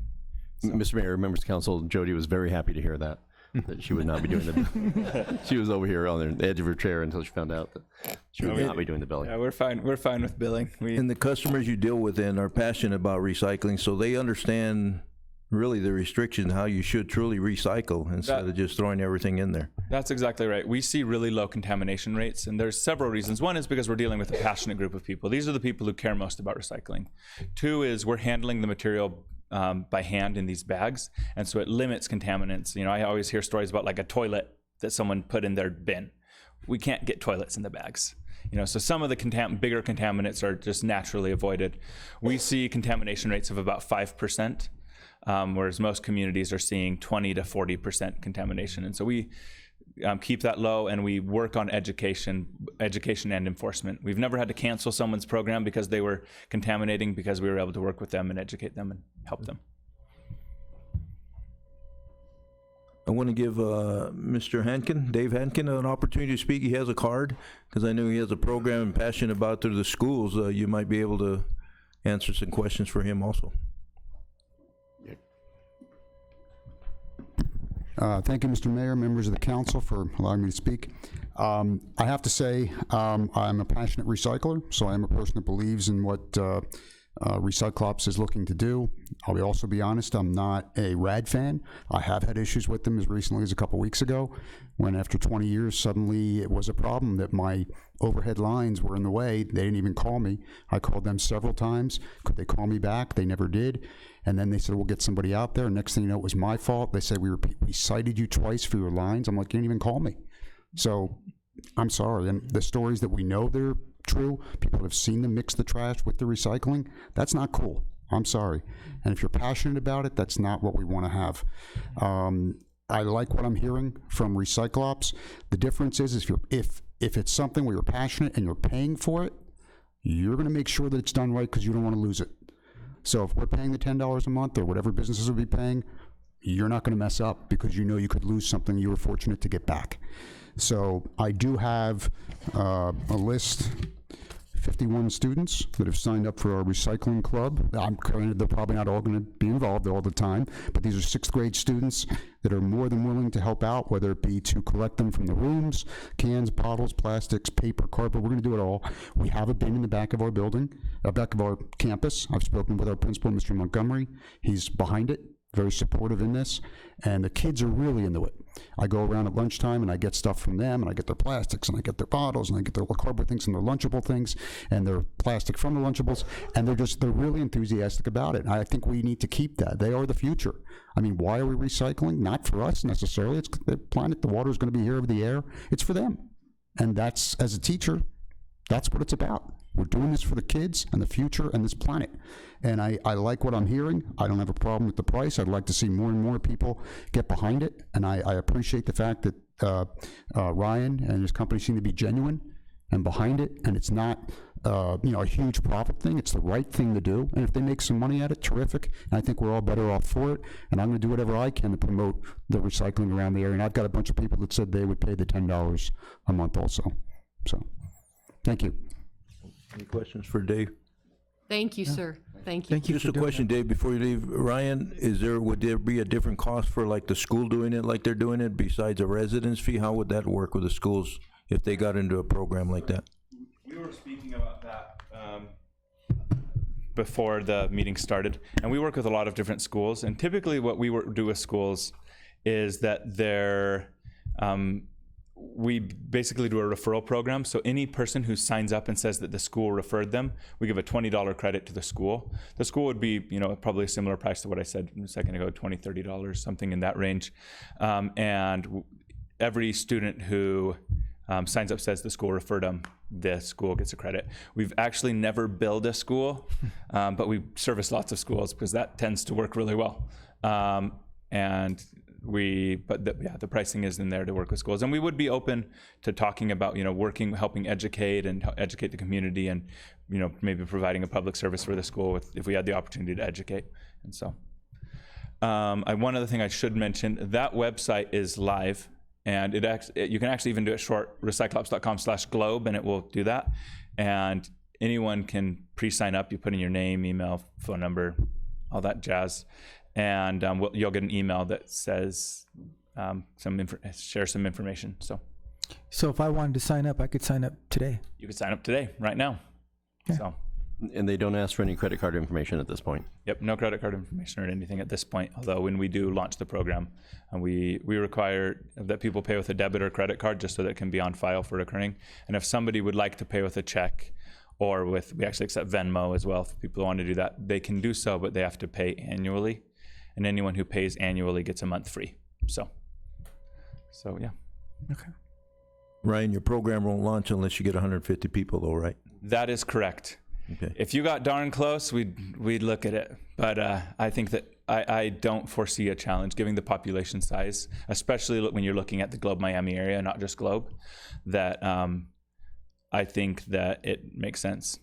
I also wanted to mention this has nothing to do, well, not very much to do with recycling. When we launched in Pine Top Lakeside 4 months ago, so not too long ago, and it all started from one passionate resident up there who connected us to some people at the local White Mountain Nature Center and whatnot. And my first time that I went to Pine Top Lakeside to meet with the council, I was staying in Tucson with my brother, and I drove up from Tucson late at night and spent the night in Globe. And so it was the first rural town in Arizona that I ever stayed in, and I had a great stay. So I like Globe. Falling in love. So. Get a sticker from Linda, please. Anything else? You're free to any other additional comments. I was just going to say, like I said, I like what I'm hearing with the community, the students, everybody being behind it. I think it's, like I said, the thing we should be doing, hopefully, with our school willing to be involved. I don't know if we could be a place that students, they bring their stuff in, we check it and make sure we could be a drop-off point for like our students or something like that. If some of them have some stuff like just some small stuff they bring in. And I just think it's a good idea, and I'd like to think we can get the 150 people in the businesses, and I'm excited about it. So hopefully it goes. Thank you. Thank you, Dave. Paul, is this something we can campaign with the town of Miami and this county and run a campaign to advertise the company to? I do believe that it would be the same service, the same website. You know, we might have to modify it to Globe Miami or something like that. But this is available to anybody in here. I was doing some quick math. We have about 2,800 customers in the city of Globe proper. We need about 6% to get the 150. But since we're only half of the whole region, you know, 3% of the Globe residents, 3% of Miami or County would hit that threshold of 150. What I would like to ask direction from council, if so approved, that we go ahead and do a announcement on this presentation tonight, and we could put the link, a PSA about it, put that out as a PSA to the media, number one. Number two, put it on Facebook. Number three, put it on the website. And number four, put a blurb, one, maybe two times in our trash or water bill saying that private curbside recycling is available, and allow that to go out. Yes, sir. Mayor, I have just one more question real quick. Oh, go ahead. Like Pine Top Lakeside, when I was at the forum and he was speaking, Recyclops, they have a collection center. Is that something that we could do here in Globe? We could look at the costs, see what that is as far as a recyclable station that they do there. And is that run by Recyclops as a standalone? I think it's run by the city. Yeah. But I think that you do drop-offs there at that point. We then? actually drop off there. Yeah. Instead of hauling it into the valley, we drop off there. And normally when we go into the valley, we might pay a tip fee to the material recovery facility for $65 a ton. We pay $200, $250 a ton to drop it off in Pine Top, but we don't have to travel 3 hours.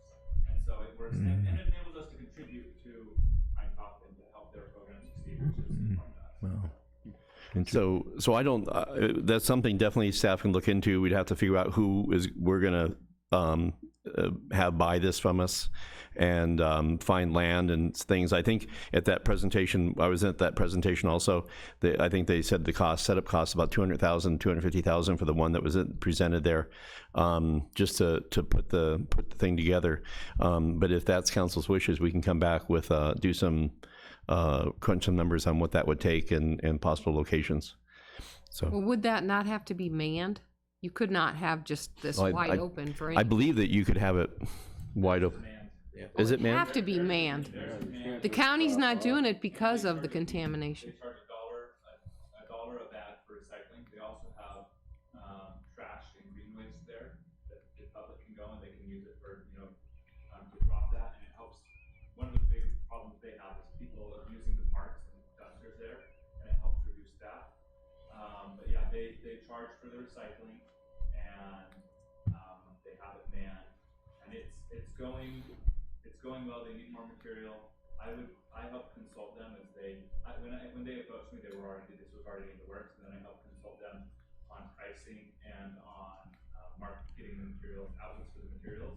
They were having challenges getting rid of the plastic, and I help them find an outlet. And I would be happy to do so for free to consult the city in any way the city wanted to pursue that. Great. Fernando had a question. Yeah. So my question is what kind of geographic Ryan, just go ahead and come back up. So area are you? Not just that voice in the audience. So to get the 150, I mean, we might be 12 miles from one end to the other. Is there a limit for you to kind of? That's fine. I mean, as long as it's not crazy, right? 12, that's totally fine. As long as it's kind of in this region. If there are people who sign up who are on the outskirts, we may reach out to them and say, hey, you're not within kind of the geographic region that we're servicing at this point. We encourage you to get your neighbors to sign up. We have had a few situations in cities where those individuals said, no, please let me, I'll pay you more. And we crunched the numbers and found a way to make it work for them, where we charged them $12 instead of $10 so that we could afford to make it work. And we're open to that. It's not our standard practice, but we have done it on occasion. Okay, thank you. Thank you, Ryan. So, Mr. Mayor, members of council, I think what we could do is look at the Pine Top model and just see what their layout is, what their startup costs are, what their operating fees are, and who their vendors are.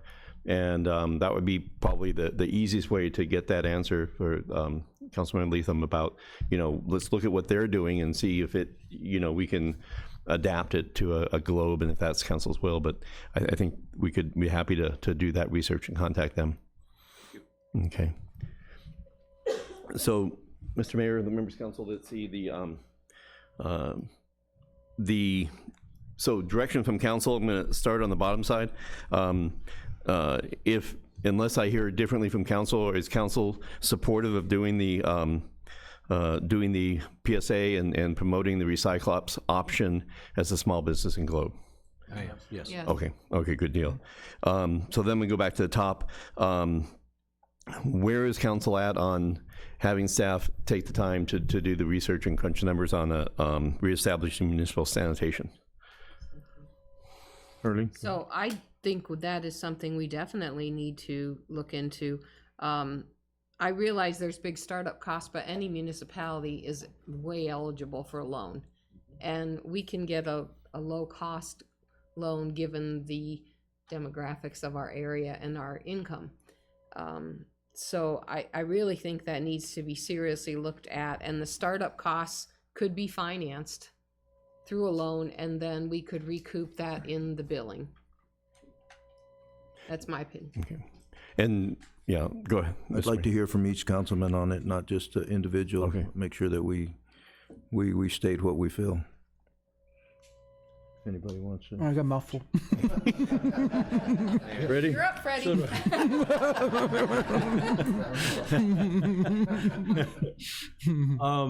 Well, you know, I think we had seen some preliminary numbers sometime back, not too far back. Yeah. I don't know how close they were to being true, or how narrow the margin of truing it up would be.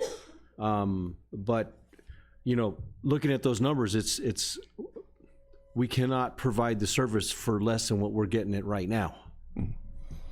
And so if we think about financing and bringing back municipal service and then turning around and charging our customers for that, I don't know that our constituents and our citizens would appreciate having to pay more for a service that they're already getting.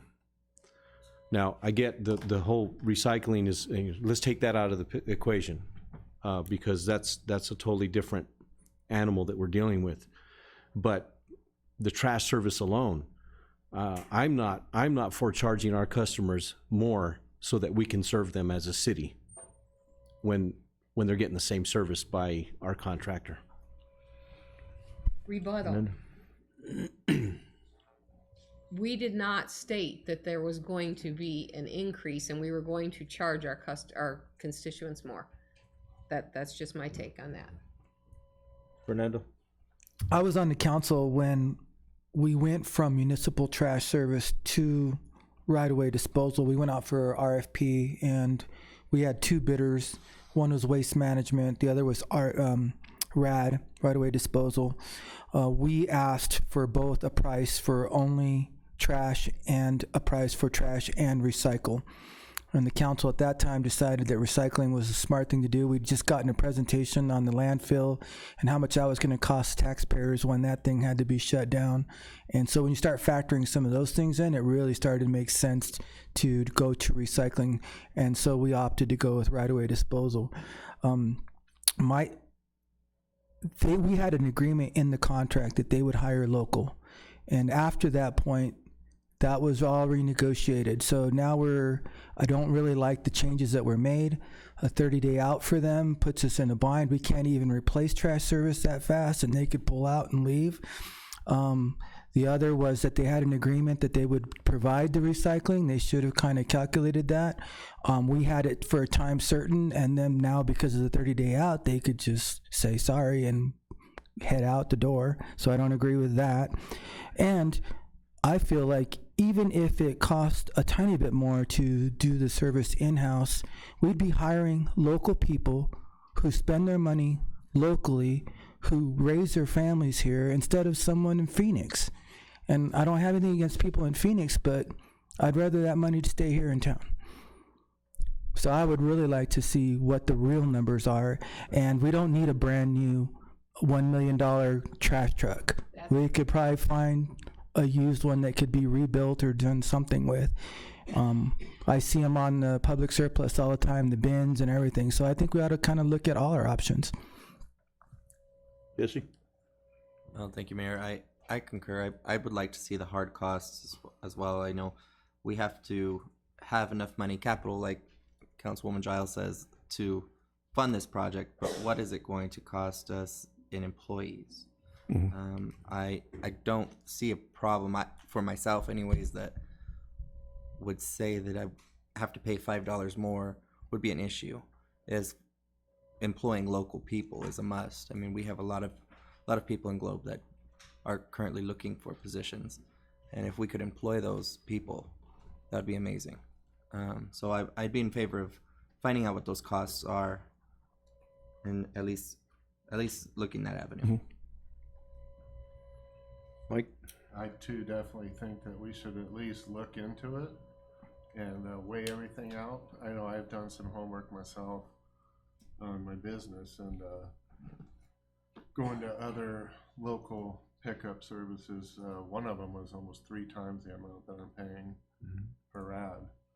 So, but I would love to see the numbers all weighed out together and then compare and see what we need to do, if we could do it back like we used to with the city or not. But definitely worth looking into. Okay.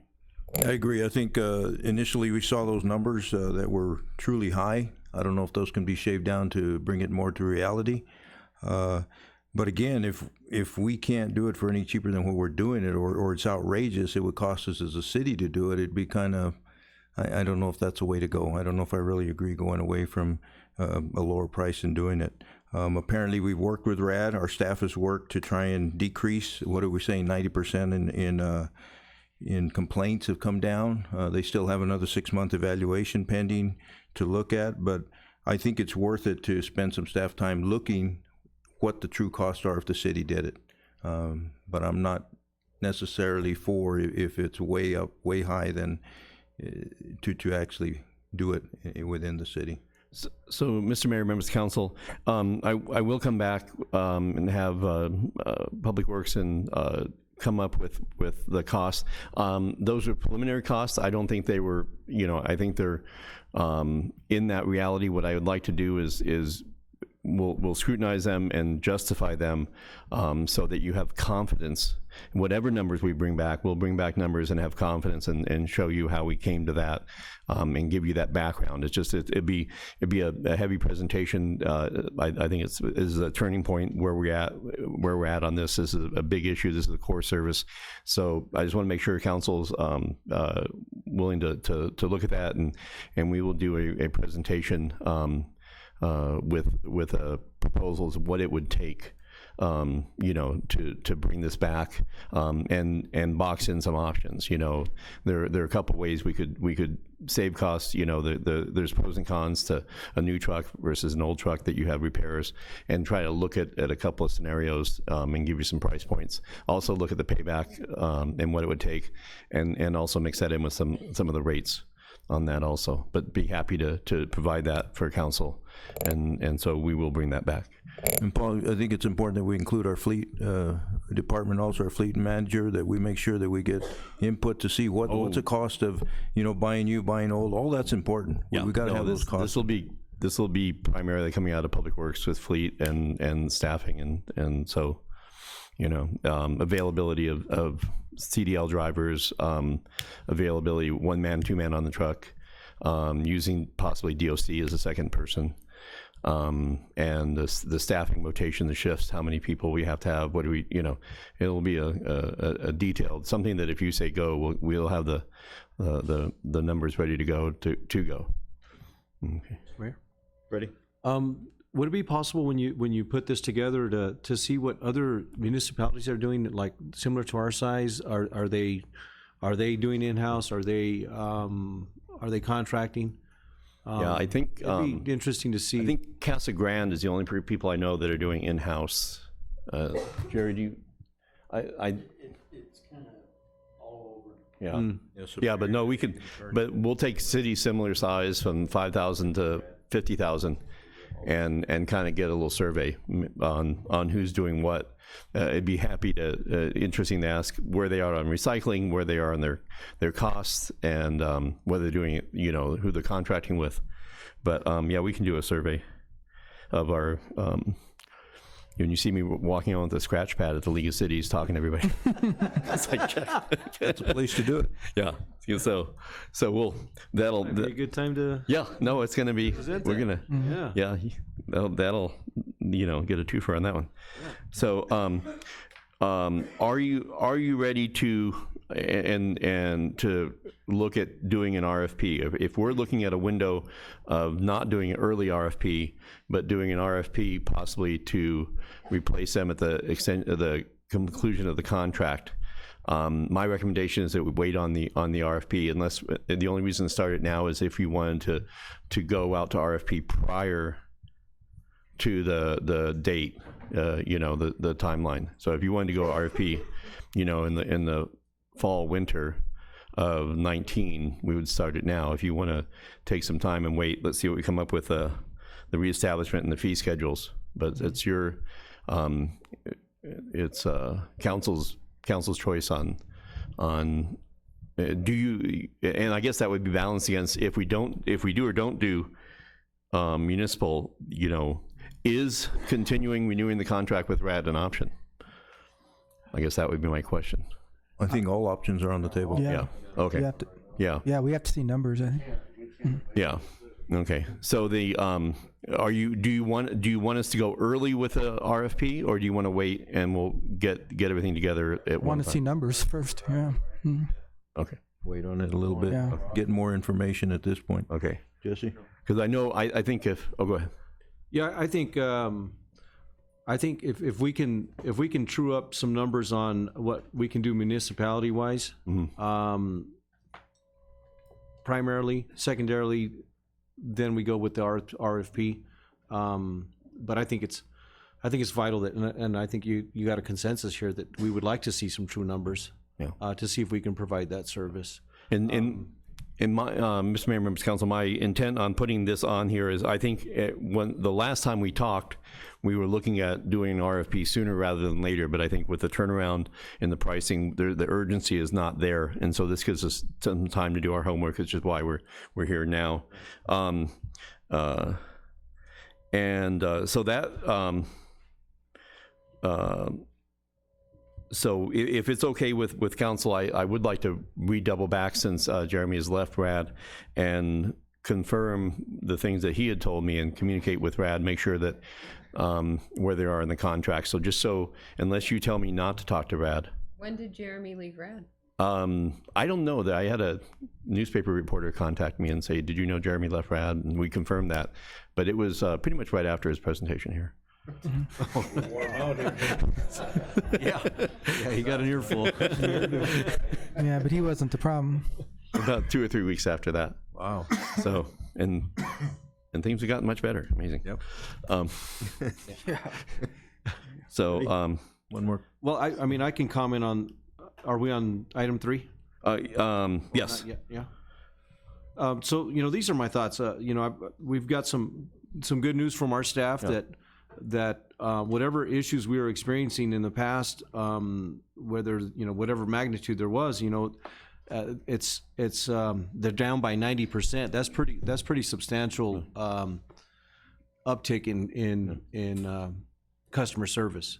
Now, and I get there are going to be issues out there, and I don't know that there's a super bulletproof vendor that can give 100% service. I don't know that can happen in today's world. I'm happy to hear that there's 90% non-failure rate, I guess we'll call it. We touched on it, or somebody touched on it earlier. RAD's been here almost 10 years. And there would be a huge learning curve for any other company to come in here and try and provide service without giving that 90% non-failure rate. I think we're going to experience more failures. and upset customers and upset residents. It looks like RAD has stepped up to their word that they were going to do better.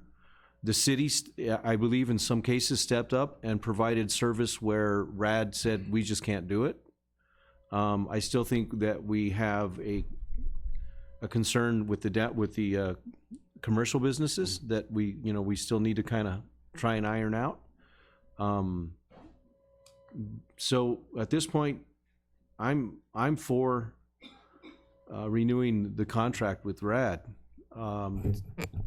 while we're looking at these other numbers to see if we can do it. Because even if we did do it municipality-wise, we couldn't do it in, like Fernando said, we can't do it in 3 months. No. We can't do it it'd take us a year and a half to get it all squared up, in my opinion. Yeah.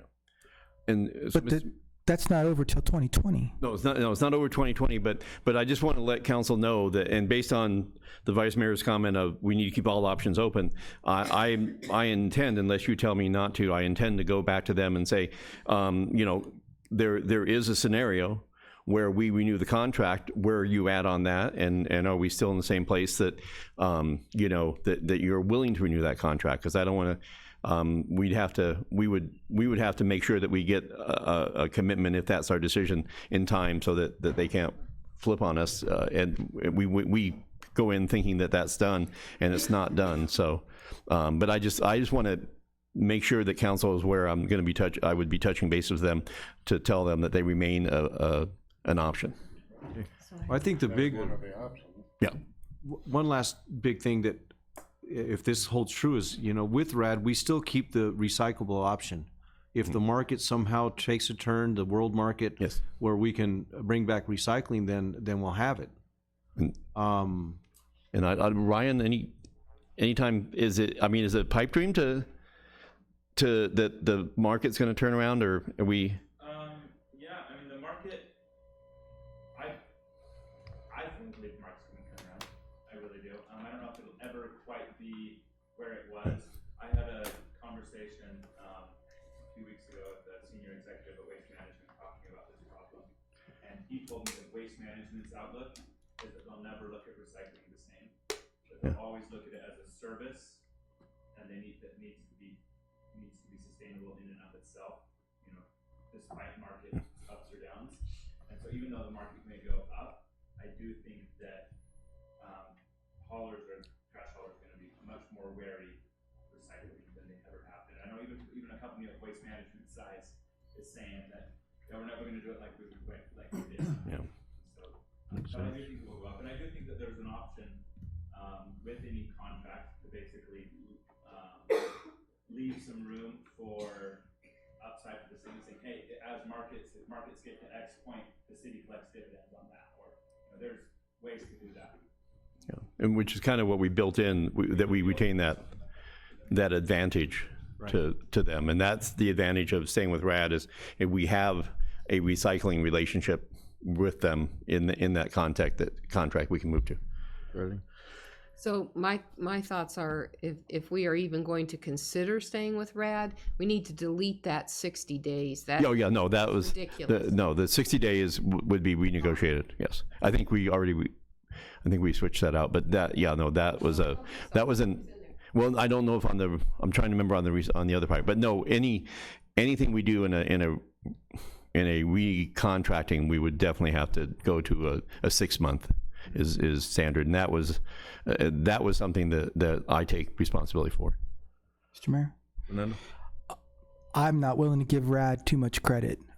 They couldn't handle recycling and trash pickup. All they're doing now is sending one guy down the street and picking up everything.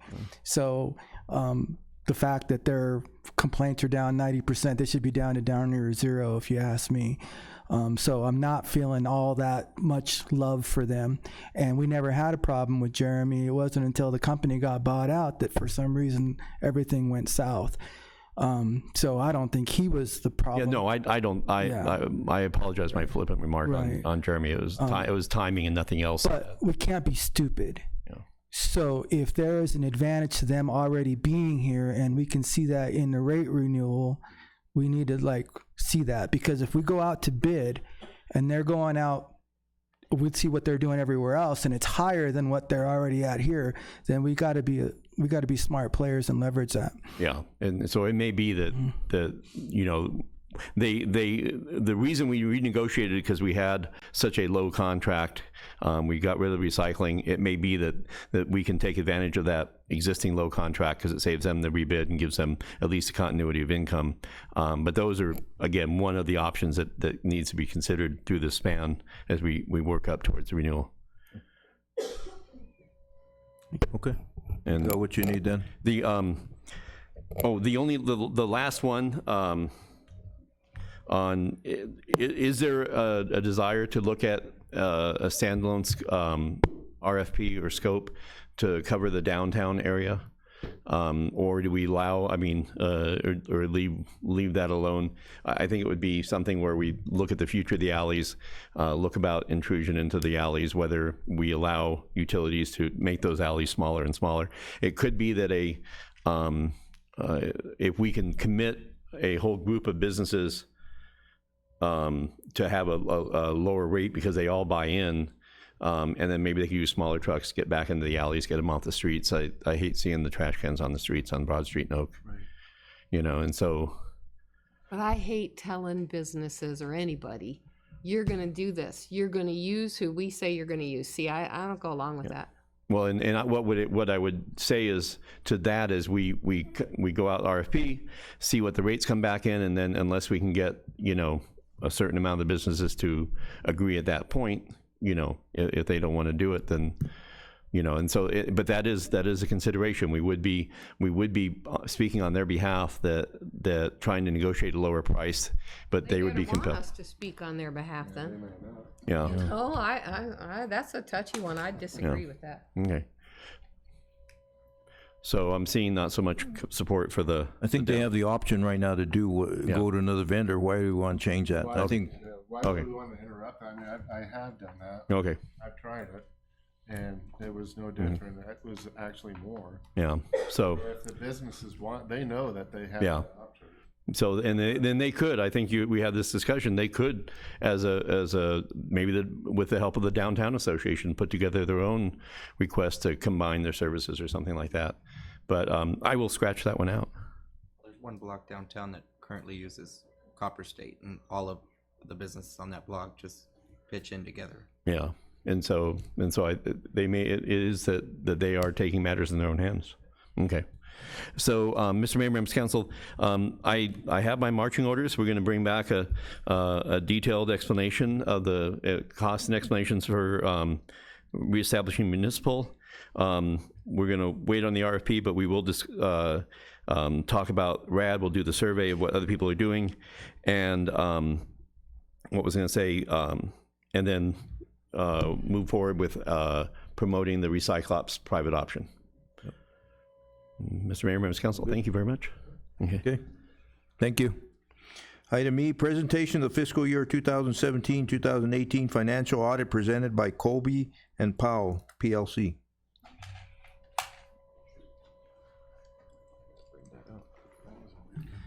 Good evening, Mayor and Council. Scott Graff is here from Colby and Powell, our accountants for the last 2 years, to present the financial statement, the audit for fiscal year ending 2017. So with this presentation, we will now be current and be ready to begin fiscal year 2018 in the next month or so. So I'm going to turn it over to Scott so he can get his presentation done and head on his way. That would be to advance. Okay. I'm going to point it down here. You want me to turn it up? Direction. Mayor, Vice Mayor, Council. Again, my name's Scott Graff. I'm with Colby and Powell CPAs. We're a Gilbert CPA firm that specializes in doing audits on municipalities. So thank you for having me here today. And city manager said his presentation would only be 60 seconds or so, but it was 90. He tricked me. But if you have in front of you a financial statement, you probably just received it, so I'm sure you haven't read it yet. Something you can look forward to. You get to look through every page, probably about 100 pages in there, and we'll only go over each page for about a minute. So now we'll make it really quick. And so I put together a quick slideshow that we're going to go over two things. We're going to go over, obviously, what you have hired me to do is to perform the audit on the City of Globe annual financial statements. And the first thing you're going to notice is the financial statements on this audit are dated for fiscal year 17-18. So the period that ends June 30, 2018. So that's what we're going to talk about, which doesn't really cover, the financial statements here won't cover anything after that. So keep in mind that that will be on the next year's audit. Going into the audit, basically, audits are done based on major funds. It also has components of governmental and business type activities. Major funds are calculated based on certain criteria. Transportation Excise Tax Fund was one of the major funds that was put into your audit this year in your financial statements. All these funds were audited. Other governmental funds, that's just a collective group of funds that are called non-major. Water fund and sewer fund are major funds. Other governmental funds you'll notice have funds within your city that are like HERF, library, those type of funds. They are, although they're non-major, doesn't mean that that's not important. It's just a financial statement requirement of how it's reported. First of all, I would like to talk a little bit about the auditing and responsibilities. Management of the City of Globe is responsible for their financial statements. They are responsible to design and maintain internal control within the city. They are responsible to make sure that those internal controls, that they can have an aspect where it can prevent what we call material misstatements. So you could give a financial statement to somebody and they could say, this should be free of material, meaning large enough of a misstatement that I would care about. Immaterial, small enough, I don't care about. It's hard to quantify that, but there's methods in which we perform to quantify what that might be. And you'll see that those are misstatements, whether they're due to just mistakes or fraud. So that's what your internal controls should be trying to cover. Most frauds are found within, not by the auditor. So your internal control isn't, let's get somebody else to check it. Your internal control is, let's put policies in place to make sure that it doesn't happen to us. So those are your responsibilities. So what is the auditor's responsibilities? It's to provide an opinion based on our audit. We are going to look at your financial statements and we have to determine whether you do have material misstatements, whether they're caused by error or fraud. That requires us to plan and perform to obtain reasonable assurance. Reasonable in our profession means a high level assurance about whether the financial statements are free from material misstatements. So we have to do our planning, do what we call risk assessments. We look through your internal controls that you put together. We determine which areas might have weaknesses in it, becomes a risk. We focus on risk, and then we do the audit based on the riskier areas. It's similar to going to a doctor. They just don't replace, every joint you have. You have to look at risk areas, and it might be your knee, but he's not going to replace everything until he finds the problem. Okay, as we went through your audit, I'm going to tell you the good news. The good news is you have a audit report that we call unmodified. Unmodified in the accounting terms just means it's clean. So you can now say that you can give this financial statement to somebody, maybe a lender, to the general public, and it has a report in there from the auditor saying it's a clean report, meaning that the numbers that are presented, that the statements have no material misstatements that are known. okay, and that the auditor went through it as well and found no material misstatements, whether caused by error or fraud. So that's important. So you have a good, clean opinion. So congratulations on that. The next item in the financial statement for reporting, auditor's report. Okay, well, since we've looked at all the internal controls to provide a basis in our testing, we now have a requirement to say, if we find something through our look through of your internal controls that need help, they might be a deficiency, we rate them as significant or material. When we see a deficiency, we report it through a finding. You'll see finding item 2016-001 is the one finding that has been reported for the city of Globe. Last year we had the same finding, so it's a repeat finding. There was no page 104. Right, we changed that this morning, and I'm going to tell you it's the very last page in your financial statement. Okay. I looked for that 104. Yeah, I'm and like, mine only goes to 104. You've already, you're ahead. Look, you're ahead of it. That's awesome. 102. 102 now. We condensed some pages, and it's the same material, but it's just condensed. But page 102 is the finding related to general ledger maintenance. What this means is the auditors, when they come in to do the audit, as they do the testing and they find that some of the accounts haven't been reconciled to source documents, requiring adjusting journal entries. We had 40 adjusting journal entries to get the financial statements to a point where they wouldn't have material misstatements. Each of those adjusting journal entries are approved and accepted by the finance department. Last year to the year before, there were more than 50 journal entries, so it's down 10 plus journal entries from the year before. So there is improvement, but there's improvement that needs to be made, and that's why it's considered a finding at this time. We're looking to have that journal entry go down to no more than 10, and so that's important that the general ledger is audit ready. When the auditors come, they shouldn't have to do a significant amount of journal entries to make the numbers correct. Management responded to this finding, and you can see the 3 items that they plan to implement, and basically just proper closing procedures.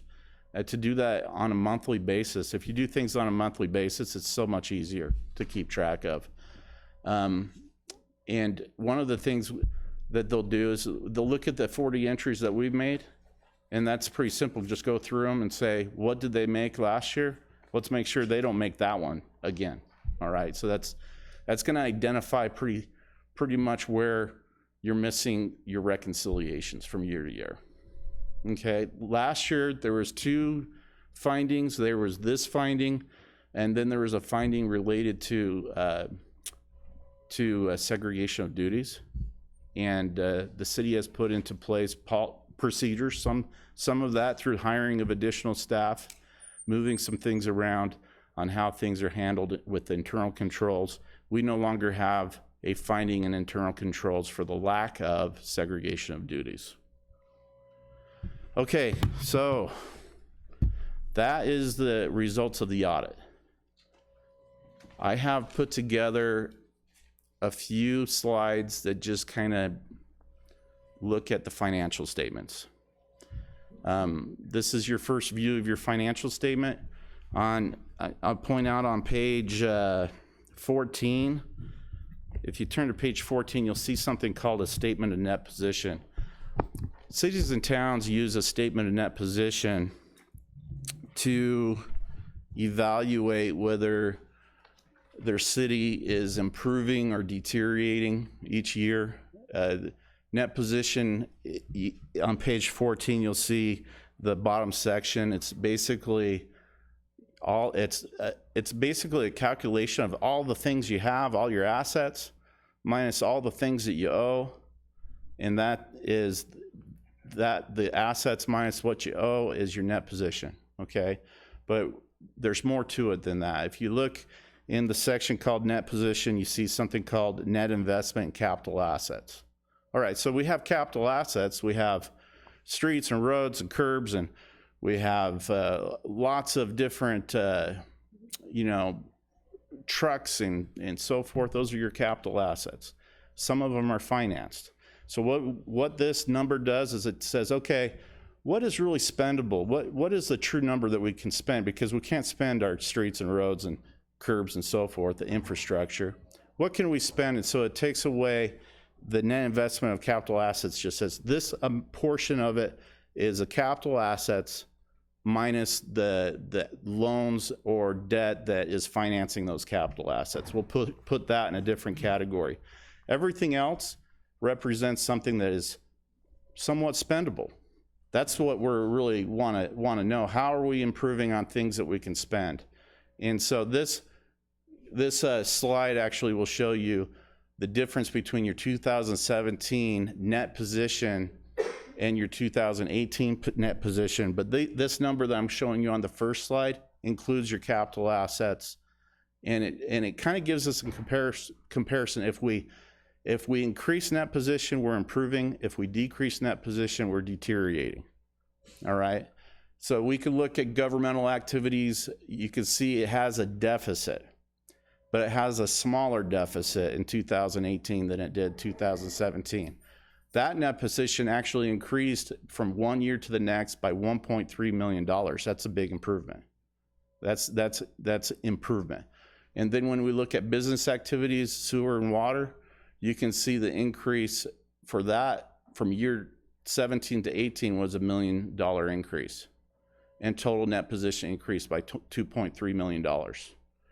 This takes into account all types of assets, including when we get a grant, or if we get a grant, it becomes whether it's CDBG or whether it's any other type of grant, it improves because we get an asset usually for it.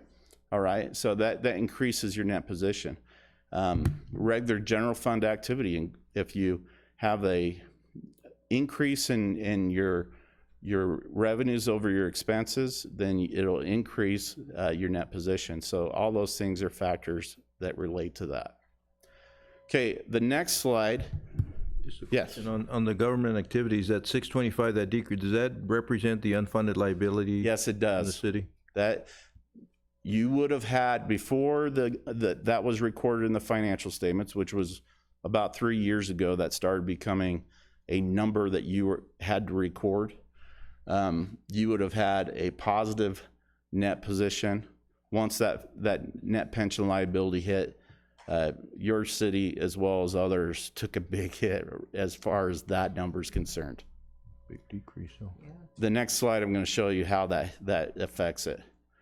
All right, taking away the unspendable items, we're going to look at the spendable type net position, and it has a section called restricted for.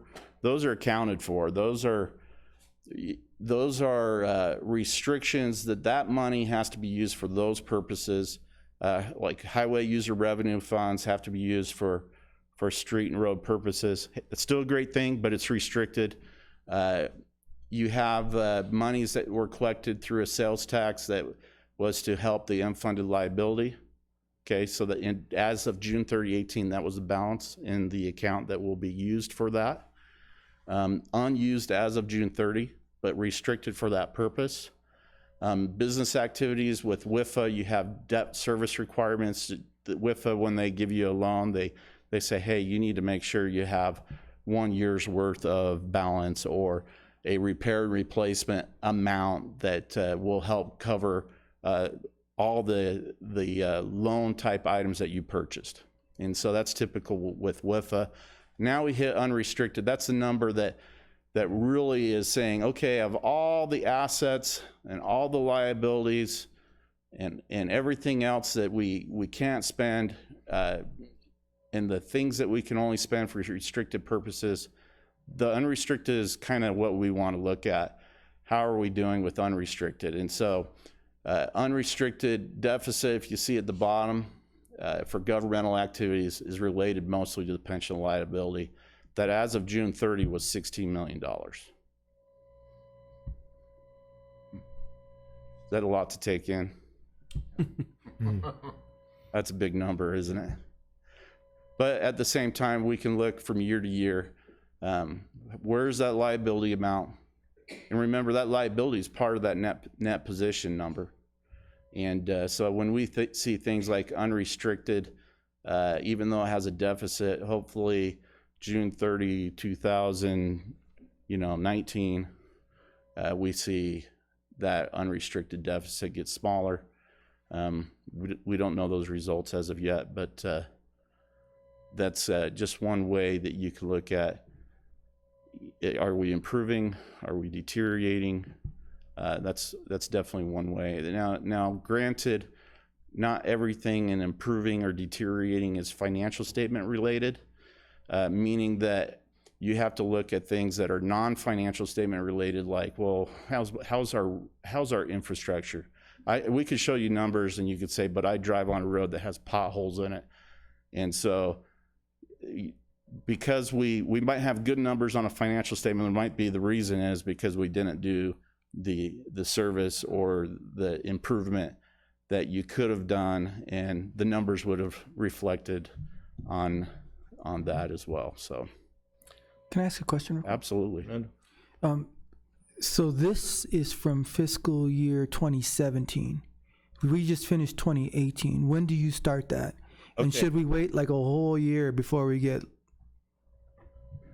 Seems like a long time to wait. Right. So this is the audit is in the financial statements are for 2018, fiscal year 2018, and we're currently 2019 has passed, and you're currently in the fiscal year 2020.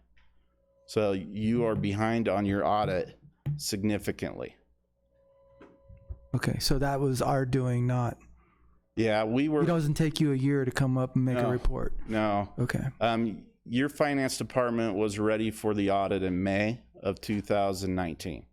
And we suggest that happen a lot earlier, no later than January of the year following.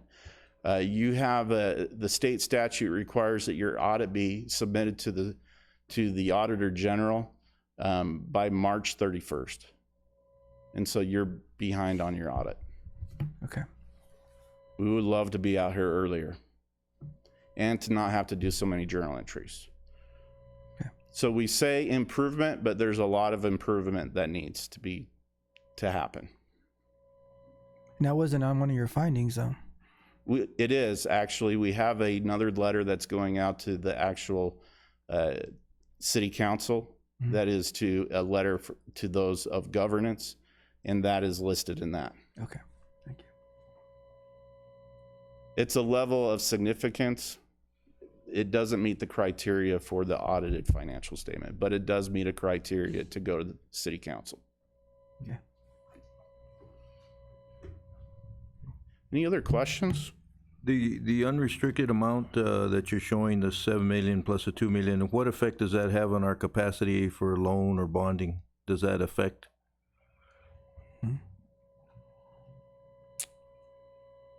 Honestly, I don't know.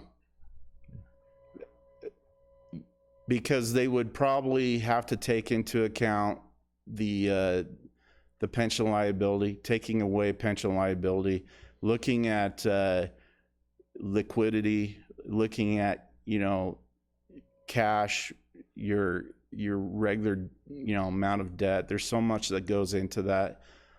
I don't see that as being something that would have too much of a negative consequence, or else nobody would get financing. Any questions? I have an insurance definition of material. So in insurance, if it's something is material, that means if you would have had the correct information, you would have made a different decision. And so that is when it becomes material. Right. So if you accidentally on the application put your address as 192 instead of 194, how does that really change anything?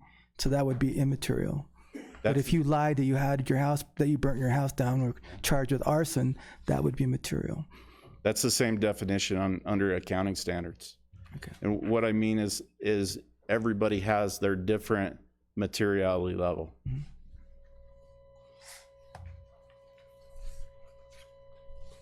Any other questions? We got reading material now. Yeah. 102 pages. I already read it.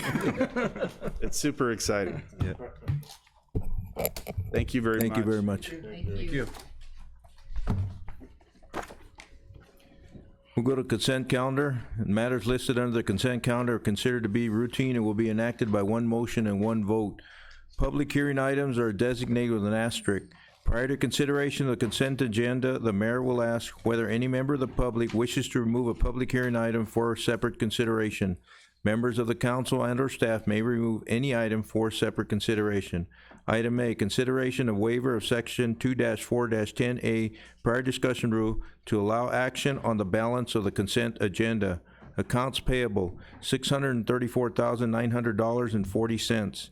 Consideration of approval of council minutes, May 14, 2019, meeting minutes. Consideration of agreements and purchases less than $25,000. Consideration of the July building permits. Consideration of the fleet report. And consideration of a $15,000 commitment for the matching funds of the Historic Preservation Planning Grant from the Arizona State Historic Preservation Plan. Do we have anybody in the audience, in the staff or council that would like to remove any of these items? Mr. Mayor, if there are no other comments or questions, I motion. I'm sorry? I'm sorry. I'd like to remove item E just for a brief explanation on this grant. Okay. Mr. Mayor, thank you. That said, Mr. Mayor, I motion that we approve the consent agenda as read and remove item E for further discussion. Second. We have a motion and a second for approval of consent minus item E. Any further discussion? All those in favor signify. Aye. Any opposed, nay. Motion passed. Good evening, Mayor and members of the council. The last couple of years, we've done quite a few things as far as updating codes and stuff. Probably 4 or 5 years ago, we updated the city code, and we've done the zoning code, the sign code and stuff. And part of kind of one of the small pieces that was kind of left off the bit was the Historic Preservation Design Guidelines. And the old guidelines referenced old code. That doesn't even, the numbers don't exist anymore. We don't have those chapters or sections in the code now. So anyway, we actually need to rebuild this design review stuff for the Historic Preservation District. Well, up pops this grant that will help pay for the lion's share of doing that, among some other things that we need, updating our zoning map and perhaps doing some conceptual designs on some of the larger buildings downtown that are really hard to develop because who's got the money just to go in there and do a whole giant building when we could repurpose this into multi-use things. So anyway, this is the kind of thing that this grant available from the SHPO office is putting out there. So anyway, what we're actually having to do tonight is council blessing the city's share of what this the cost that would come to the city, and the majority of it would come, I believe, from the federal government. I have a couple of questions. In this study, are we talking about realigning some of the historic district too, or just keeping it where it's at, or does this include that in there? Of course, this is all going to be decided through the process of public meetings, discussion with people and stuff. But right now, the historic district is kind of big, and it encompasses stuff that does it really need to be in there? And there's proposals for other areas. The old map left off a lot of buildings that were, the Hill Street School wasn't on it, St. John's Church wasn't on it, stuff like that. So want to kind of sit with everybody and develop a map that everybody agrees, okay, we're in this district together, we're going to follow these rules, we're going to preserve the historic look to this historic district. And that's what this is all about. Okay. And speaking to the representative from SHPO this last week, I understand this grant was $20,000. There was a match to the city. Is this the total grant? Is this a match of the city? This is a match to the city. So how much is the grant for then? It's for 35 or 35,000? 33 or something like that. But this is up to 15 that we were commit, and then they'll give us the 20. And then kind of was told that if other things develop out of this and this grows bigger, there may be possible funding for next year. Okay. Any questions? Freddie? Would there be a match next year as well? Yes. Okay. And I understand because City of Globe has not received this or put in for this grant for probably over a decade and a half, that we would probably be bounced to the top to be approved for this grant, is what I'm understanding. Well, yeah, they can't actually make those promises until they receive the grant package and stuff. And basically, this is the last component is the blessing on that commitment from council. But this is something we should be applying on an annual basis if it's available, I think. Oh, yeah. Yeah. I didn't even know about it. We just didn't either. popped up in an email one day and it said, send it to Paul and Linda and say, hey, let's look at this thing. Mayor, me and Kip had been talking quite a bit about including some of the historic homes in a historic district, because we got nothing that's protecting them, and they can just be pulled down and put a manufactured, well, not over here, but we do have some restrictions on manufactured homes. But my point is that it can really, the historic essence can go away really fast. So we would like to look at some of what would make sense as far as a historic district for homes. You're too. absolutely right. A historic district doesn't just mean commercial business buildings. It could be the houses too. And there's a lot of old, cool houses. Okay. So this would all come out in these public meetings where the public gets their input on this. And we don't have to waive the rule to pass this? Well, you would because you took it off the consent. Isn't it due this next Friday? Yes. Yes, This Friday. Mr. Mayor, members of council, all items in consent are by the nature of consent waived. If you pull it out, then you do need to waive the rule, but it's not written in the agenda language because we don't know what's going to be pulled. I got my answer, Freddie. Okay. That said, Mr. Mayor, I'd motion that we approve item E as read on the consent agenda. Second. We have motion and a second. And waive the rule. And waive the rule. With a and waive request the to rule. waive the rule. Oh, I'm sorry. And request to waive the rule. We have motion and a second to approve item E and waive the rules. Any further discussion? All those in favor signify. Aye. Any opposed, nay. Motion passed. Thank you very much. We have new business. We have discussion and consideration resolution 1795, a resolution allowing the city council to appoint a designee to approve special event liquor license. Resolution number 1795. Can you read that, Shelley, please? Yes, sir, Mr. Mayor. Resolution number 1795. A resolution of the mayor and council of the city of Globe, county of Gila, state of Arizona, authorizing city council to appoint a designee to approve special event liquor license applications. Is council pleased with that reading? Yes. Yes. Good evening once again. A couple of meetings back, we had a speaker here from the State Liquor Board, and we had a lot of discussion about council having to approve these applications for these liquor licenses for special events. And we all know that a lot of times these applications come in really late, and there's no time to put together a council meeting for council to do this. So during the meeting, we heard that council could approve designate somebody, an appointee, to approve these applications that would then go down to the state to be fully approved. So I looked up the state laws on it, and they were absolutely right. This is in there. So we wrote staff wrote the resolution that would allow the city manager or the police chief to okay these liquor licenses, and then report back to city council that they had done so.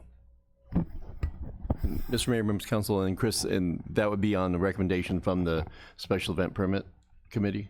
Yeah, they'd be involved, but if it's a last minute thing, Okay. it wouldn't take their blessing.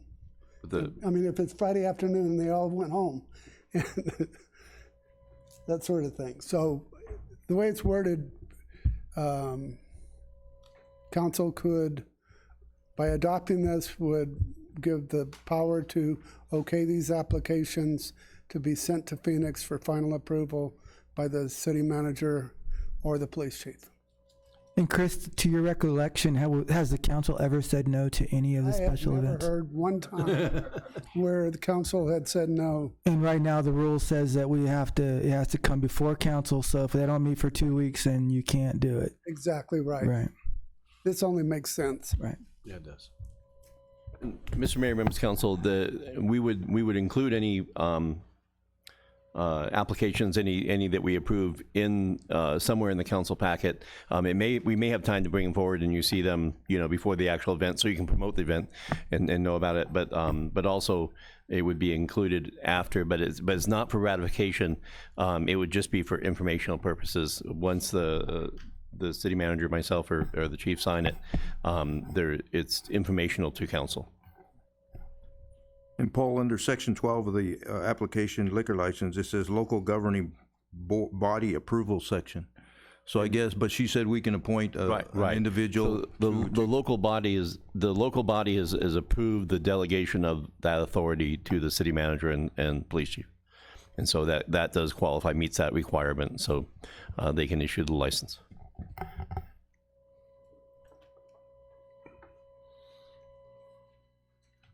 Who have a motion to move this forward? I so move. Second.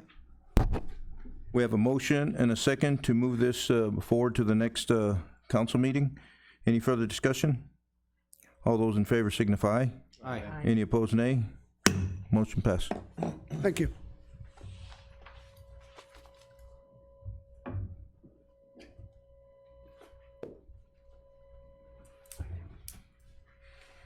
Next, we have consideration and review of the future change order with Paveco Incorporated regarding ADOT contract number JPS 18-0007-177 in an estimated amount of $65,000 for damage done to the drainage structure at Cottonwood and Broad Street during the Broad Street Mill and Fill project. Jerry. Well, first of all, congratulations, Jeannie. That was a nice audit. So for a three-person staff, that audit came out pretty good. So and thanks for Scott for reaffirming that to use my engineering degree instead of my accounting degree. So yeah. So anyway, I wanted to bring this forward. This has to do with the structure, the drainage structure at Cottonwood and Broad Street. I'm sure you've all seen the open trench signs in the barricades down there. Here's what happened. When we were milling the asphalt off the top of that structure, the structure itself had about this much cover on it. It weakened that by milling it down, and the vibration of the milling machine collapsed it. We didn't know that until we ran over with a broom, and the broom went through the structure. So this is a rusted through structure. It has nothing to do with the contractor. By milling the top off of it, it weakened the structure on it. So, if you look at it, you can see where everything's rusted out. And when they poured the top of this casting on the structure, it must have been a catch basin, and they didn't put any reinforcing steel or anything in it, so just concrete. So here we are with the structure with the walls caved in and the top because of the machine that went down in it. and we have to figure out how to fix it. So preliminary, we went out and we looked at, the engineers did, along with ADOT, and we looked at it and we thought there was a possible way to fix it. We haven't given up on that yet, and that's cutting out the existing structure for a 20-foot distance and replacing it with like structure, and then masking it and then concreting it in and so forth. Drilling the holes out on the side for the cross structures and putting it back. The problem is the estimate alone just for the removal to take a look at is $20,000. So the total engineer's estimate from ADOT is $62,000 for a 20-foot repair. So what I'm proposing is we have about $21,000 left in the contingency. We have another $20,000 that I had transferred in from the TIP. So that's available to us also. Rick Powers Thursday will be asking for another $38,000 from the TTAC to go forward to the regional council. So if it stayed at 60-some thousand, we probably would be covered okay. My fear is that once the designers get involved, that we'll have to take that whole structure out all the way across the road. Because when Frank and Rick ran the camera through it, we found cracks all the way through it. So it's an old structure. It's been there a long time, and we have a lot of traffic go over it. So one of the fixes could be it's not as simple, but it could be as inexpensive as to cut the asphalt out, pull the top off of the existing structure, place a squash pipe, because the structure itself is about 6 by 3. The inside diameter is 5.5 by 2.5. We could maybe put a 4-foot squash pipe in there, put the slurry around it, and then have enough cover, even if it had to be concrete, to replace the whole thing. That's a lot cheaper than replacing all the box culvert.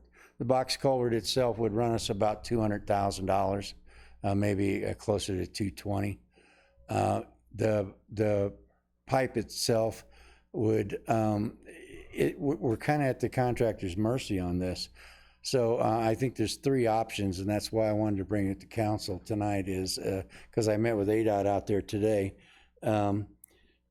If it's too expensive under this contract, I say that we have them pull off, we'll barricade it, and we'll go out to contract ourselves, because then we won't have to pay the federal side of the Davis-Bacon and all that. We're liable to look at putting that pipe in under the contract. It could be as much as $150,000. So to put it in outside the contract, I think I can put it in for about $50,000 or $60,000. So do we want to, spend additional $80,000 to use the $80,000, or do we want to spend $60,000 and fix it on our own? We've had some cost savings in the CDBG. Some of that money that we were going to use on some of the other projects is now freed up because the bids come in so low. So there's funding available there that we could transfer around on some of these street projects to look at option B, if we decided to just let them pull off and fix it ourselves. What we do, and Paul and I talked about, we do want our engineer of record to look at it, give some recommendations, and even there's about $10,000 left in design on the contract, so we want to at least utilize that to get his opinion on it, and maybe even get a preliminary design on it. So that's where we're at. Everybody's been asking about the hole down there. That's what's going on. I don't think that we need to take out the whole structure because it goes up towards up Cottonwood towards Safeway, probably another 60, 70 feet.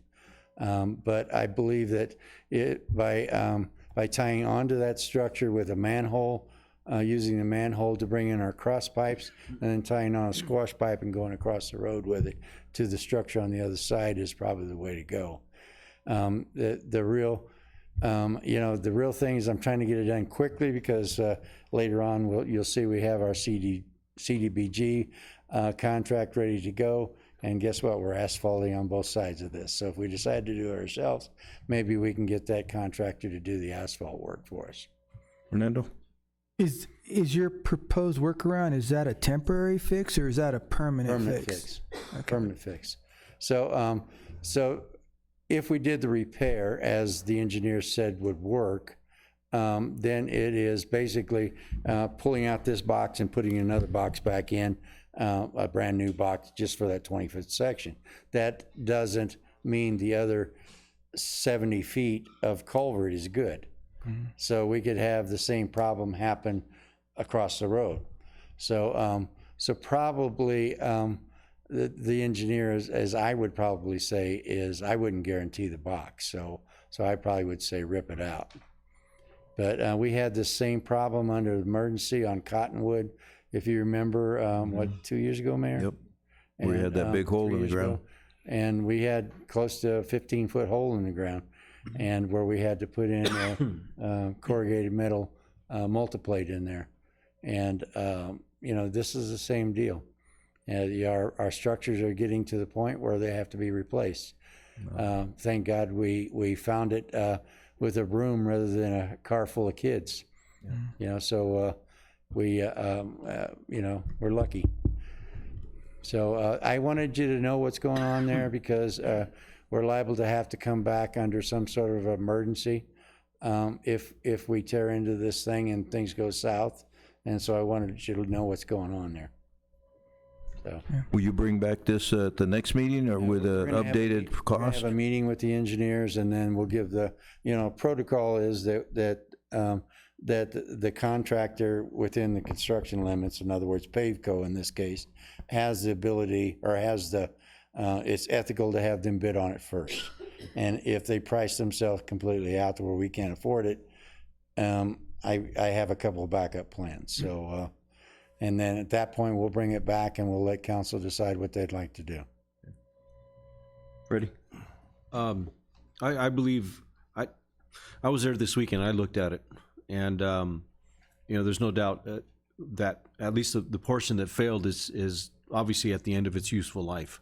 And I don't know that 20 feet away from that is any better.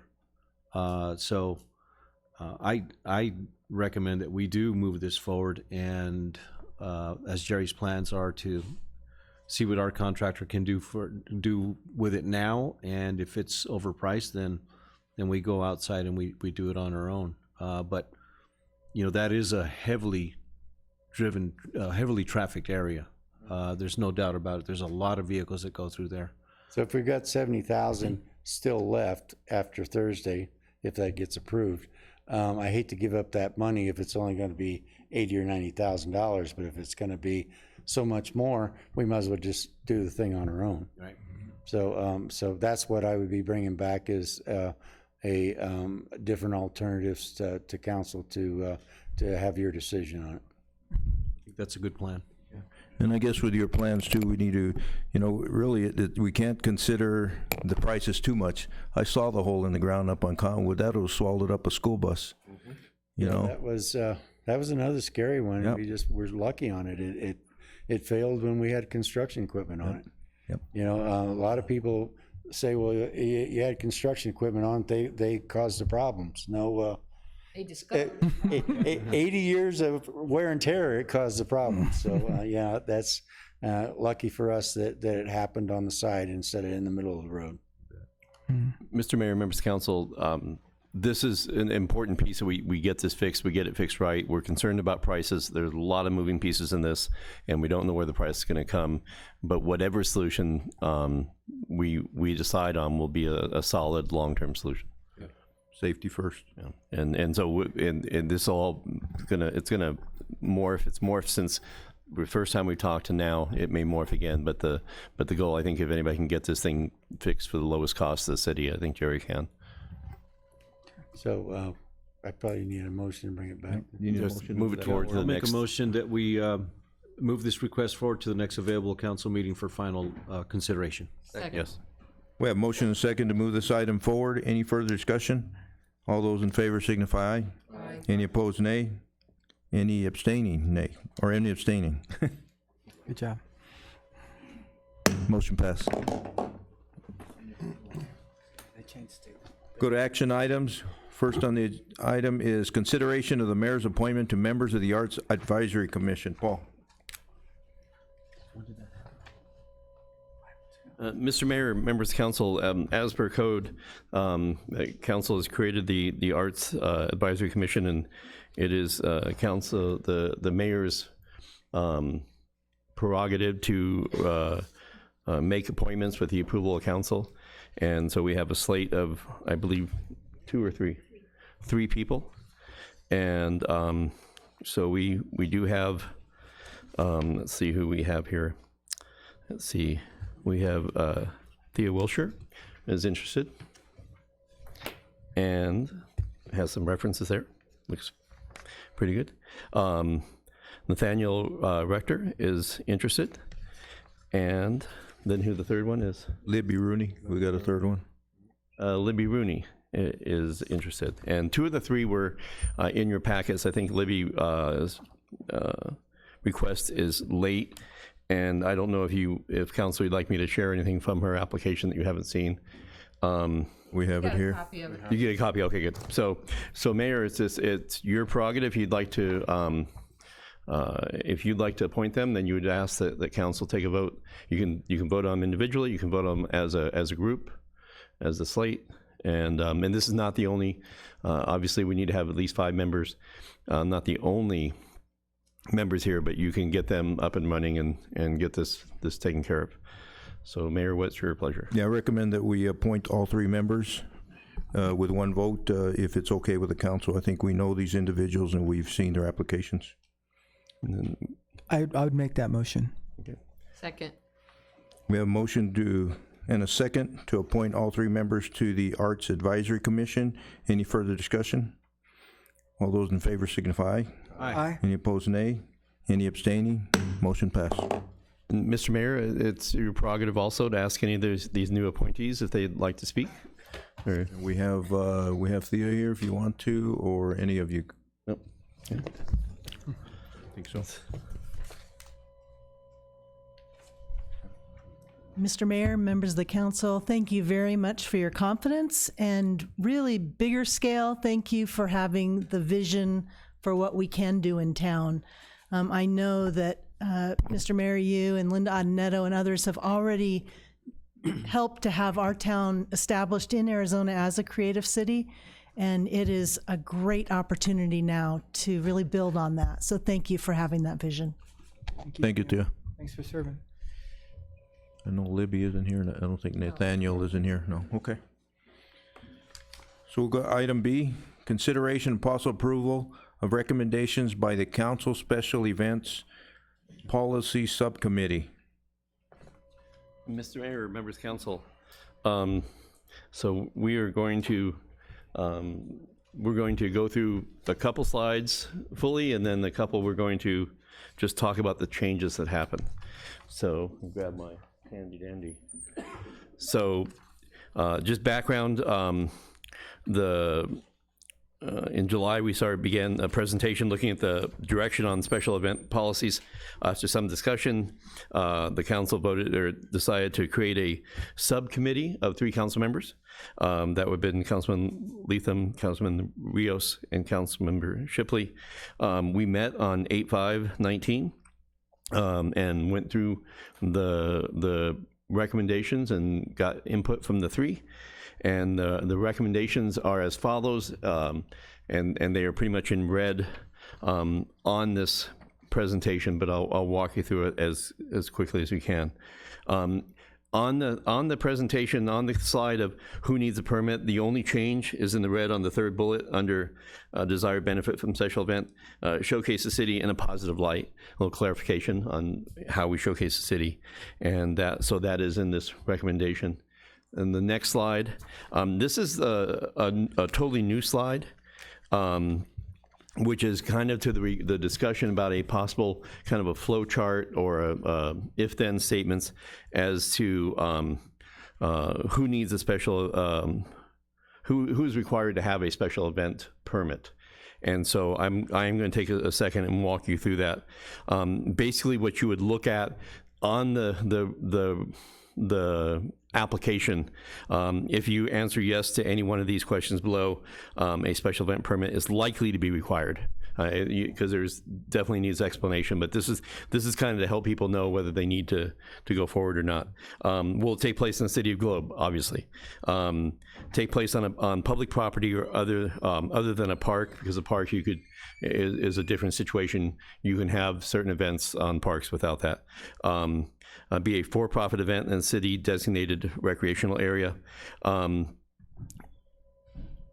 Private or nonprofit, private events in the city parks do not require a special event, but there have been examples of large events, people coming in for profit, doing stuff in the parks where we believe that because it's a for-profit, we need to have that control. Or that oversight to make sure, because they are benefiting from our parks.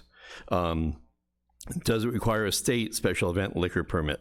Anytime anybody has to have that the liquor permit signed by the city, we're going to look to make sure that we've examined the event, and that would require a special event permit.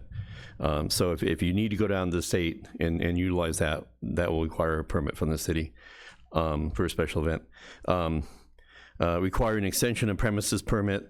I think that kind of goes with the special event, but you're extending into the public property. Will it impede the flow on public streets? If you have such an event that's so large that you're going to be impacting the flow, or if you're impeding public parking in the areas. You could have a standalone event in a private area, but if you have such traffic, and one of these is the over by Fry's, when they have the big festival, they bring that in, and but there's a lot of traffic turning into Fry's, and sometimes on the weekends we need to look at that and see what the traffic flow is going to be on that.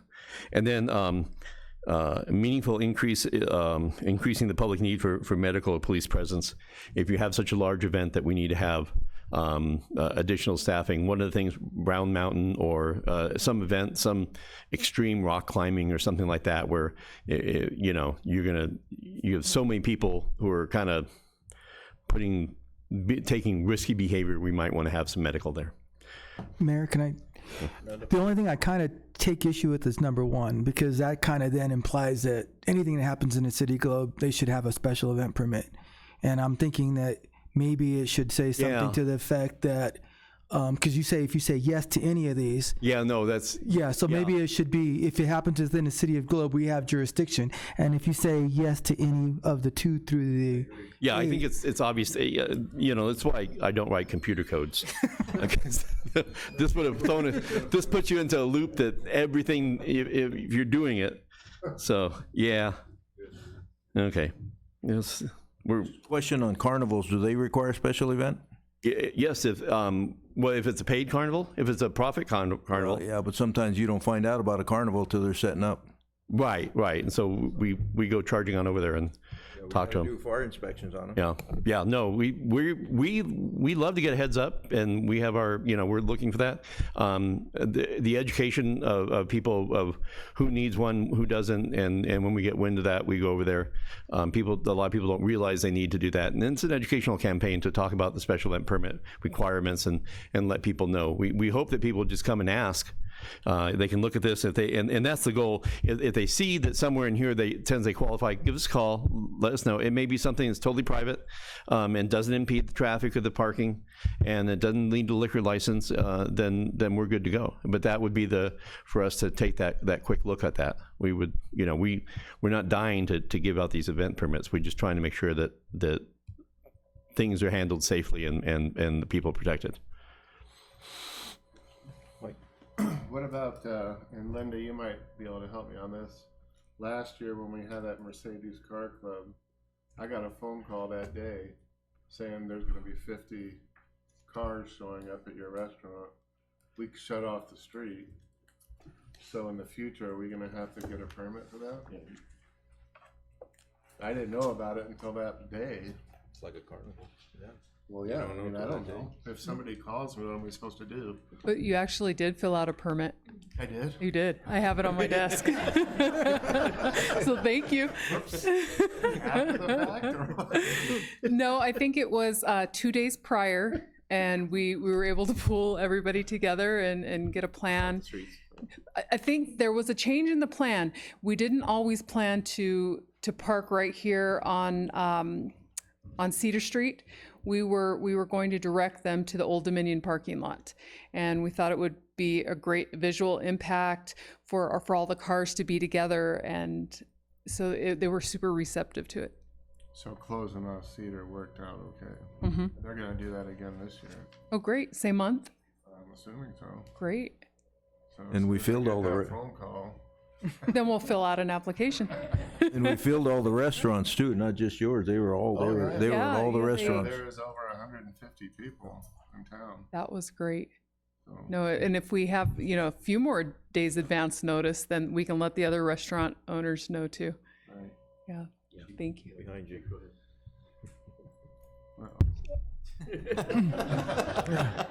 Why did I? Mr. Mayor and Council. You stepped in it.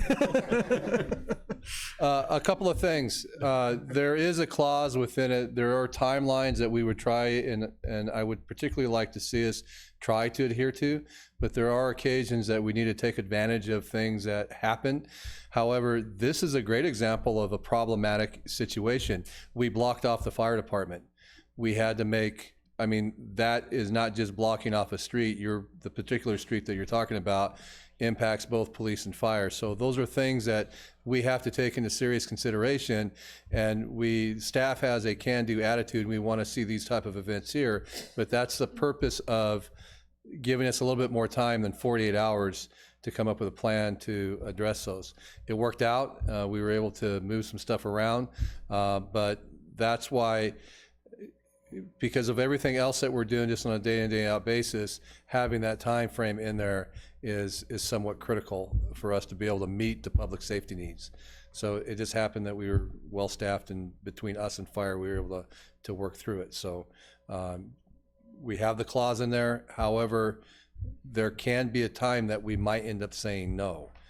It's not just a carte blanche that it's always going to be yes, but we'll evaluate them on a case-by-case basis. Sorry, I feel like the rainmaker on this particular topic. You can sit back down now. You guys might as well stay. We don't do his reviews, do we? So who knows? For good luck, we'll keep it close. So, all right. So we did modify this slide just a smidge, and so just to redefine on the city staff support needed. These are the types of activities that we see that we may likely in some instances have to require to be taking place. Globe Police for traffic and crowd control, for maintenance of public safety. We added the maintenance of public safety. For Globe Fire, standby medical, support in the parades and events, fire watch precautions if they're doing fire eating or something, and then fire inspections and occupancy based on predominant use. We talked about when you do a special event permit and when you have it in a certain building. We talked about is there flexibility in the capacity of the building. I think the recommendations coming out of the committee was that we would, even though you might have a building that it normally has seated restaurant, if you clear those tables out, you could probably do a math calculation that you'd have a little bit more capacity. But I think going back and forth on that, we decided we would just work off that posted the predominant use occupancy. So on the predominant use, the primary use of the building is seated, we would use that seated occupancy. And then public works support, providing event infrastructure such as bleachers and stages. We just added that as an example of those. Any questions? Safety requirements. The only thing that we added onto here, and I'm not sure that we talked about this much, but I think we do have a determination, realistic attendance predictions.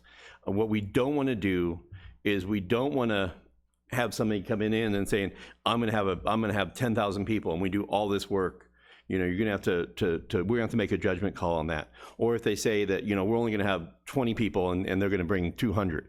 And so one of the requirements is just to go a little bit into detail, and I wanted to indicate that on this, that one of those criteria that we're going to try to evaluate in giving the permit is realistic attendance predictions. So that's something that we've added to that.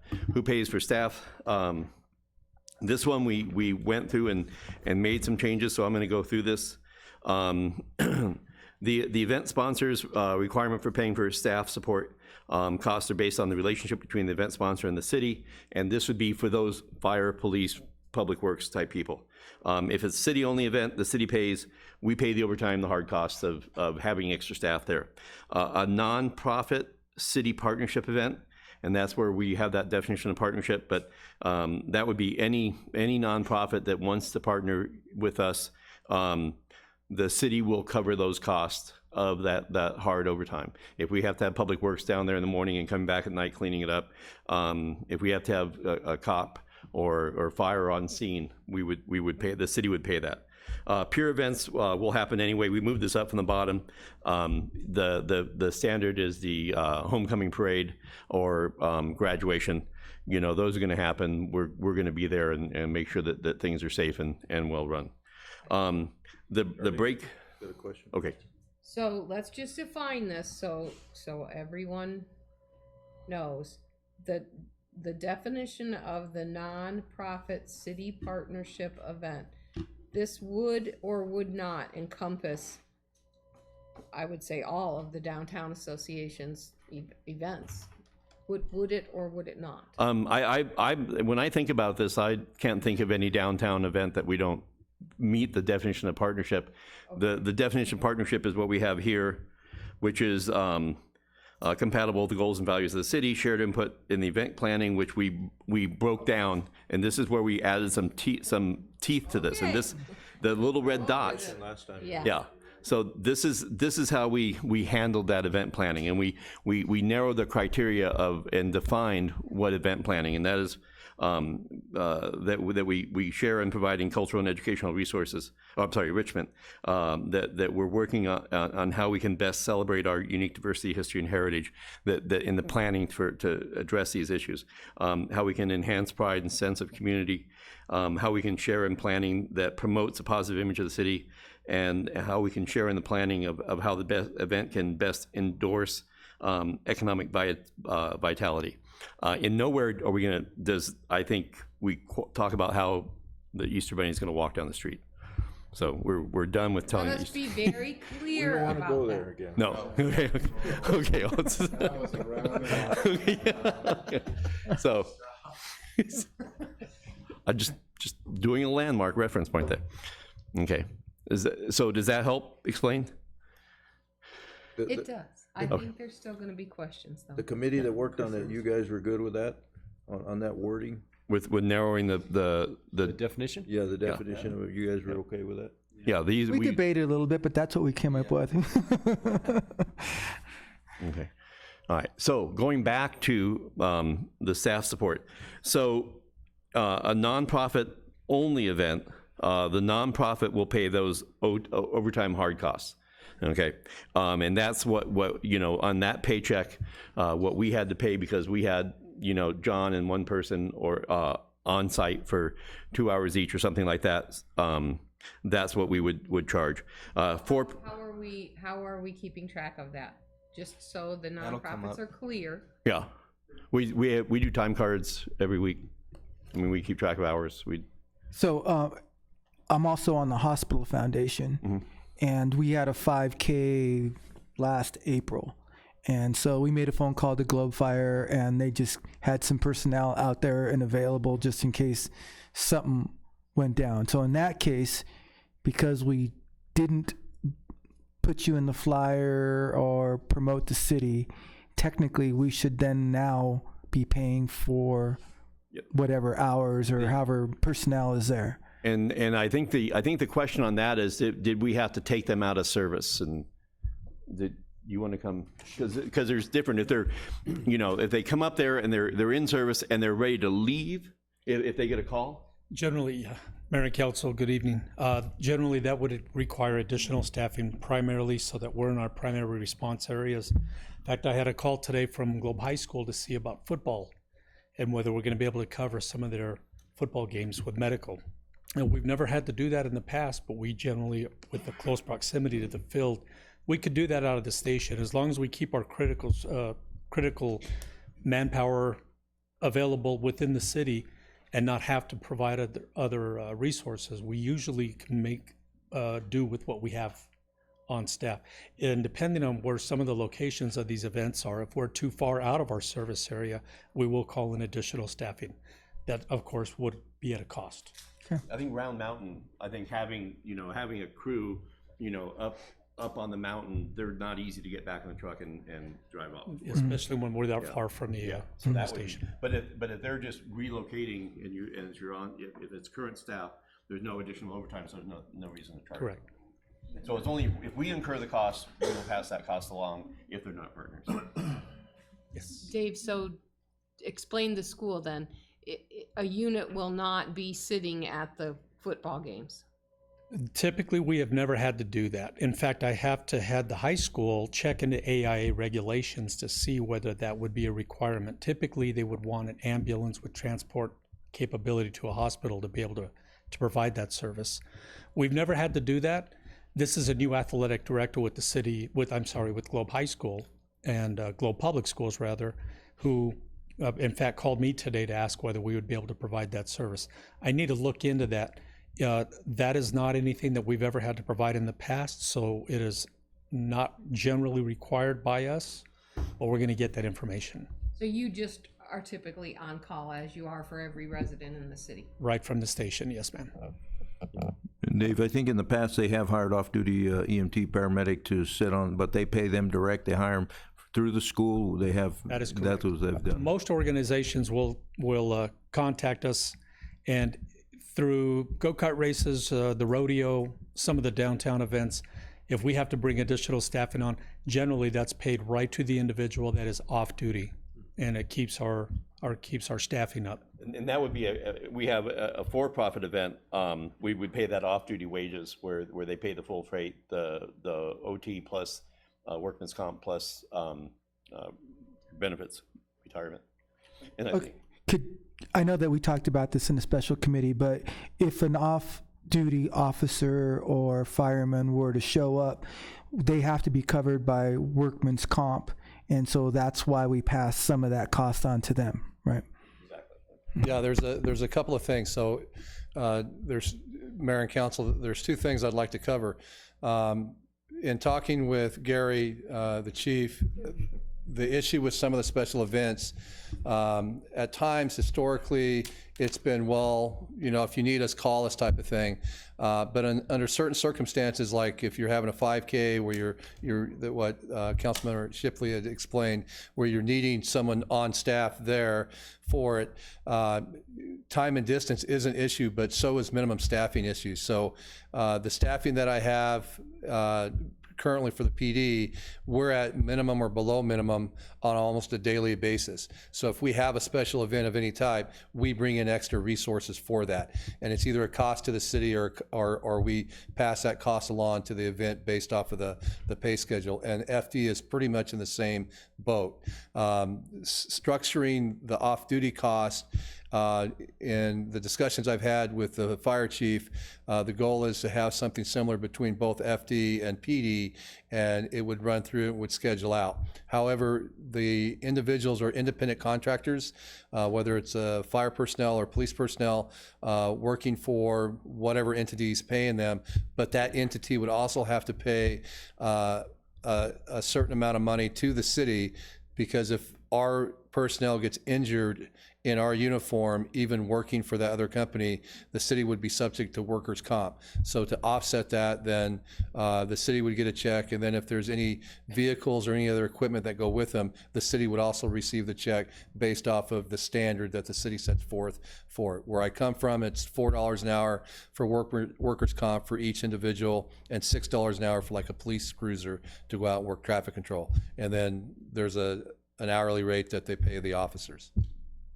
Does that help? So we only break into, like say for for-profit with fundraising or nonprofit only events, we do the hard cost. A for-profit event, that's where we get into that off-duty with the structured costs, and that would be the same type of rate if we were hiring these people to manage traffic on a construction project or manage traffic on some type of a for-profit thing. We have that gift clause to worry about. So the structured cost hourly with benefits, with workman's comp, and would be market rate. We do need to be competitive with what is paid in the Valley. Our cops are easily qualify and are considered of high enough quality to go down there and work, and so I think we need to pay them that same quality, so same rate, so that they will work up here. And I know the chief's goal is to get them as much opportunity to work up here that they won't need to go to the Valley.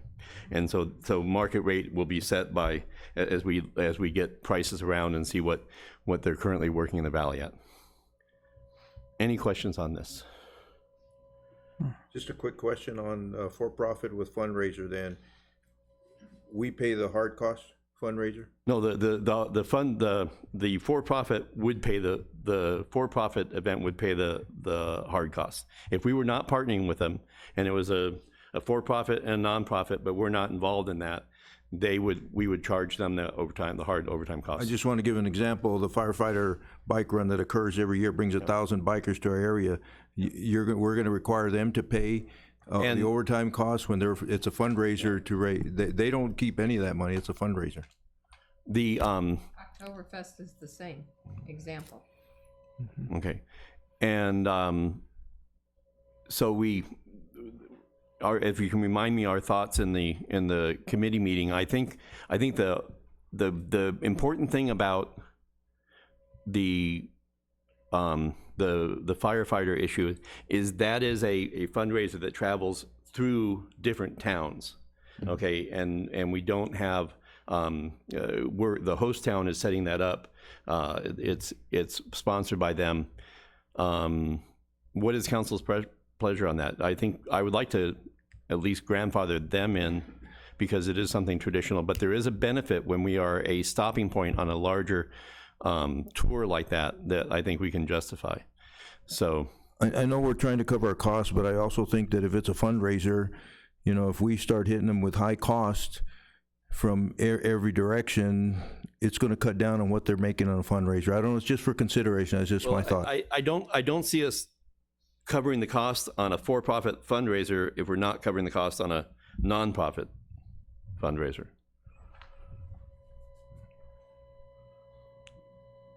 I mean, it's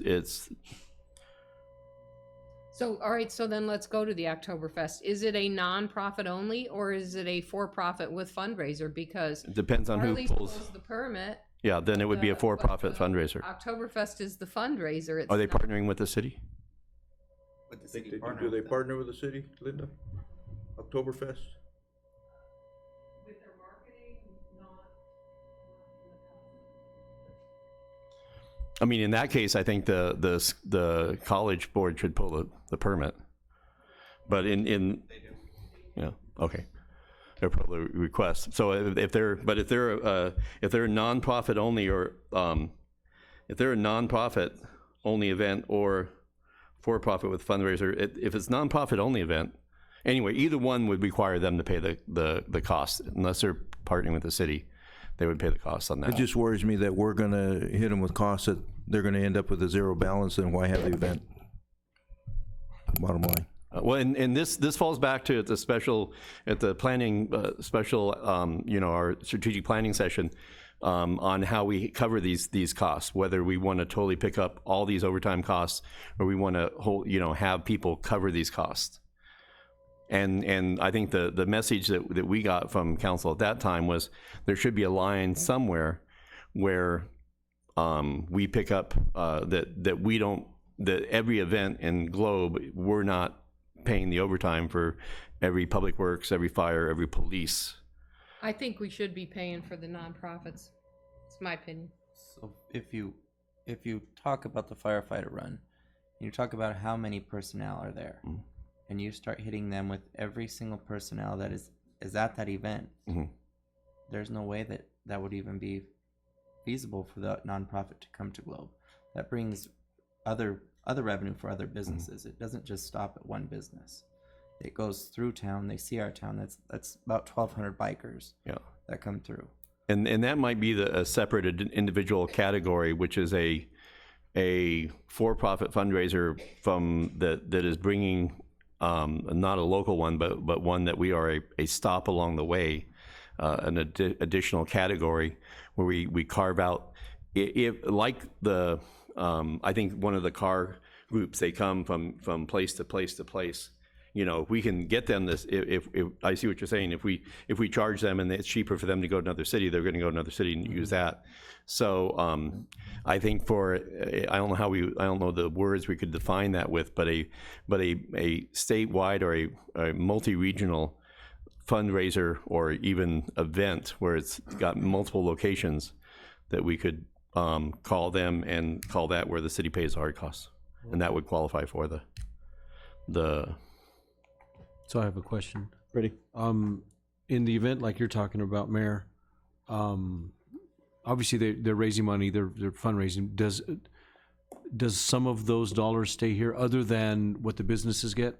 Do they actually contribute to, say, the fire department or the police department? I don't think in those cases they do, but we get the tax money from it.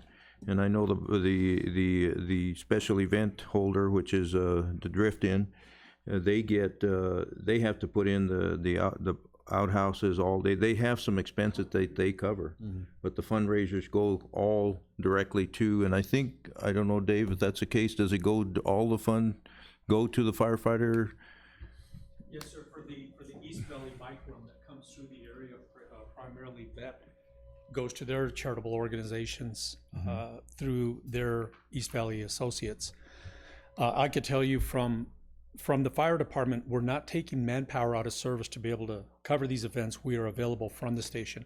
We do get some of the off-duty folks that just simply go help out utilizing no city resources. It's just the Firefighters Association personal time that they've assisted with that particular event. Yes. Any other specific ones, it's a case-by-case basis. Yeah. I think the one thing that stands out to me for this whole policy that we're proposing is that I just don't want to see us paint ourselves into a corner where the rule says we can't do something that we really want to do. So I just want to make sure that we work in the flexibility that if it makes sense for our community and we want to do something like, for example, I think I kind of messed up a permit for a special event for United Fund.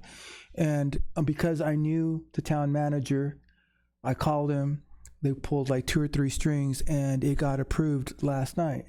But if we artificially say, gee, if we don't get it by this day or that day and we're not even going to consider it, that's what I really don't, or it has to be, a meteorite hitting this planet, then does that make sense? And because I think the one advantage that we have of being a small community is that we're flexible and nimble. And I'm not willing to give that away. And so we know each other. If I need to get something done with the county, I can pick up the phone and call Supervisor Humphrey, or I can call the superintendent of Globe Schools, because that's the kind of town we are. And I just want to make sure I'm okay with having structure and some guidance. I just don't want to see us not be able to do the right thing. And I think the special event staff is the same way. They want to have some guidelines to follow, and I agree that I don't want to see us push into say we're not going to help a fundraiser. I think if we have to evaluate it, then I think we should evaluate it if we're going to cover the cost or not. We really need to see what's a benefit, what's the pros and cons of that fundraiser. You know, if our community is going to benefit from bringing additional revenue into the city, then we need to consider that, and that may be a special case. But I don't want to see us say no, we're not going to cut. This is the way it is, clean and dry. I don't either. Well, I would say that a couple things. It is a council policy that council can override, and if there's a special event that we know in time, we can bring that and say the council has weighed that on a one-by-one cost and says, we normally would charge the hard cost, but for that fire event, we're going to waive those because of the added benefit to the gifting and the added benefit of having these people come in and be exposed to our town and maybe fall in love with Globe and open a store or buy a building. And so what we would use is use council as a backstop for when we want to waive those fees. I get leery of putting that onus on staff, who we waive for and who we don't, how we judge them, because we just put a target on our back as, well, you did it for X, but you didn't do it for Y, and then they get on Facebook, and then we get the phone calls, and staff is just petrified because we're just, on who we waive and who we don't. So if we put a fee schedule in place and then put a appeal process where we can go through council, they would have to be, the 2 weeks so we could get it on the agenda, and or even, we're going to bill them if council wants to waive it. I mean, we even could ratify a waiver or something like that. But I would like to see council make those decisions on when the financial benefit is of such that we waive the policy. So leave the policy in place and put a appeal process. I don't want to see the council dictate every time a special events permit comes up, because that's it's only for the cost. That is theirs. I think it have to be unique situations only. Yeah, and that would be something that, and it's one of those things where we bring forward that everybody goes, slam dunk, this is really important, this is going to benefit, and so it would only be for the waiving of costs. We can't have council, changing the rules on what the public safety requirements in those, but it's council's in charge of the budget, and if council believes that there's a benefit, and I think we could make strong cases on many of these, some there is none. So if there is a benefit, then we can bring that forward and have council make that waiver. Would the city be willing to partner with those fundraisers then? At that would they be? Oh yeah, I mean, I think would they be willing to partner with us? I think so if they were brought to the table. And yeah. The easy out on this is just partner with the city, right? But I can see, and I think that's the problem with the firemen is like, are we gonna get in their partnering thing? I mean, they're using how many 7, 8 cities? I can see where that might still be a special occasion. But yeah, going and partnering with the city kind of solves all problems. I just brought that as an example. I'm just thinking of. It's going to hit us here soon. Because if I was them and the cost got too high, you just pick another city to go. You don't come to Globe. Right. Bottom line, and that's what they'll do. So we will have the partner with the city is the easiest solution, and an override by council on costs, on OT costs. Well, I'm sorry. Go ahead, Fred. I mean, on top of that, we have our criteria on, and you had it on the screen earlier. On the partnering. On what it is. I mean, the things that we're looking for. Those. If they meet those qualifications. They meet those qualifications. I think that we kind should of be able to waive. Yeah, and then we leave council out of that. I personally, I agree with an appeal process of sort, so that. And I get you, Mayor. We don't want to be sitting here making decisions on everything, but we have to be able to be flexible enough to listen and weigh out all the alternatives that could present themselves. And we want. I mean, we talk about it all the time. We want economic growth here, so and we want exposure. We don't want to kill that. So we want every car club in Arizona, in the Western United States, come through and have a special event. And then on the way home, stop again. Yeah, filling up. Okay, so then we like I say, the partnership is our out, but we will add in here that we can have a special event waiver, and I could see where the waiver is on the payment of fees. So the event's going to happen whether the council waives it or not. Just have to understand that the fee waiver won't happen until council asks, and that could happen after the fact. Okay. If it was if we're cutting on the time. Okay. Okay, so what about though if the nonprofit is saying, I don't know if my fees are going to be waived or not, or what's going to happen? It's not. Well, So now maybe I'm reconsidering even having the event. but I mean, if they're gonna pull a permit at, 15 days out and they can't hit a council meeting, if they're pulling a permit 4 weeks in advance, we can get it on a council meeting. It's only those people who would be so tight that they're trying to get it, they're trying to pull a rabbit out of their hat. But there are events, we've seen them already where, we are recommending a 2-week deadline. At day 13, the ability to say no to that. But we'll get to that in a second. That is reasonable. What's that? That's reasonable. Yeah.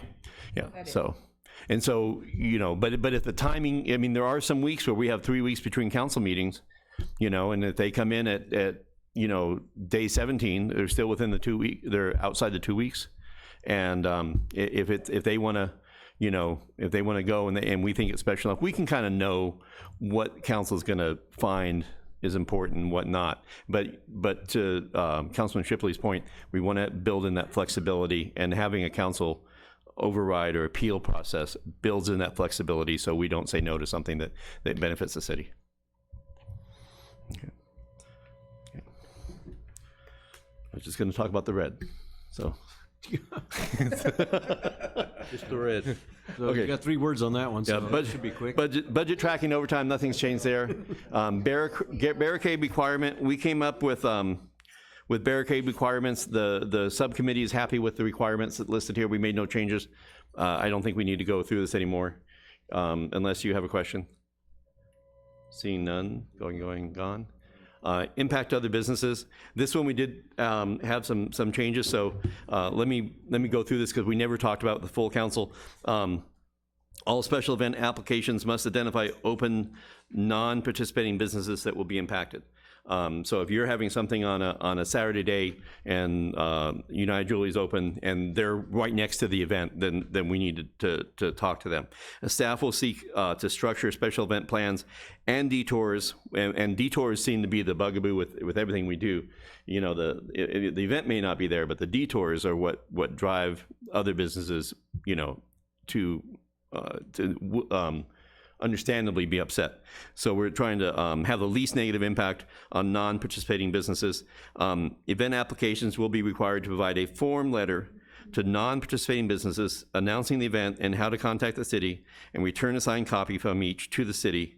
The standard of impact for non-participating businesses are within 1 full block of an event.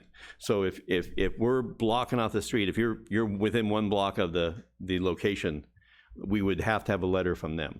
Yes. Okay, I want to touch on that because when I left that room, I thought we had decided that we would have a signed copy from the event holder that they went to every individual on that block, versus having to take that to each person on that block, find that said owner or manager of that business, and then get that signed copy to bring back to the special events committee. Yeah, I turned to the other 2 members of I don't have a clear recollection on that, on whether we're going to have every impacted business have to sign that form. That was my recollection, is we need to have them, what we were afraid of is the event producer, the event applicant says, oh yeah, I contacted everybody. And then, 1 day before they're calling us going, I didn't know what was going on. If I'm putting on the event, Yeah. and I sign a paper that says to you Yeah. that I did it, Mhm. there's a paper there, then you can tell that business that's upset, Mhm. here's where they said, Right. let me talk with them. And then next time they didn't do it, so then you need to follow. Right, but and I'm just trying to protect staff from getting that phone call of angry other businesses, because this council cares about angry businesses. Yeah. And so that's why I think it's reasonable to say, if you're going to throw an event and impact downtown Broad Street, that you need to go and track down those people who are within a block of this event and let them know and show proof of that before Okay, so let's just play devil's advocate. I own a business right here, and that's where all the events are because it's the nicest little part of town, and I don't want any of those events because I just like my little business to have my parking. So I just won't respond and I won't sign. Then what? Well, then I would say fail to sign, let us know, and we'll go talk to them. We're not going to give them veto power. Well, what I thought we had discussed, I guess I missed that part of the discussion. My thought was that we were going to let them know with advance notice, because if they're going to have a car show in front of my business, and I'm the kind of business that everybody's crippled and they have to be parked in front, then I'm probably just going to close the doors that day and go fishing.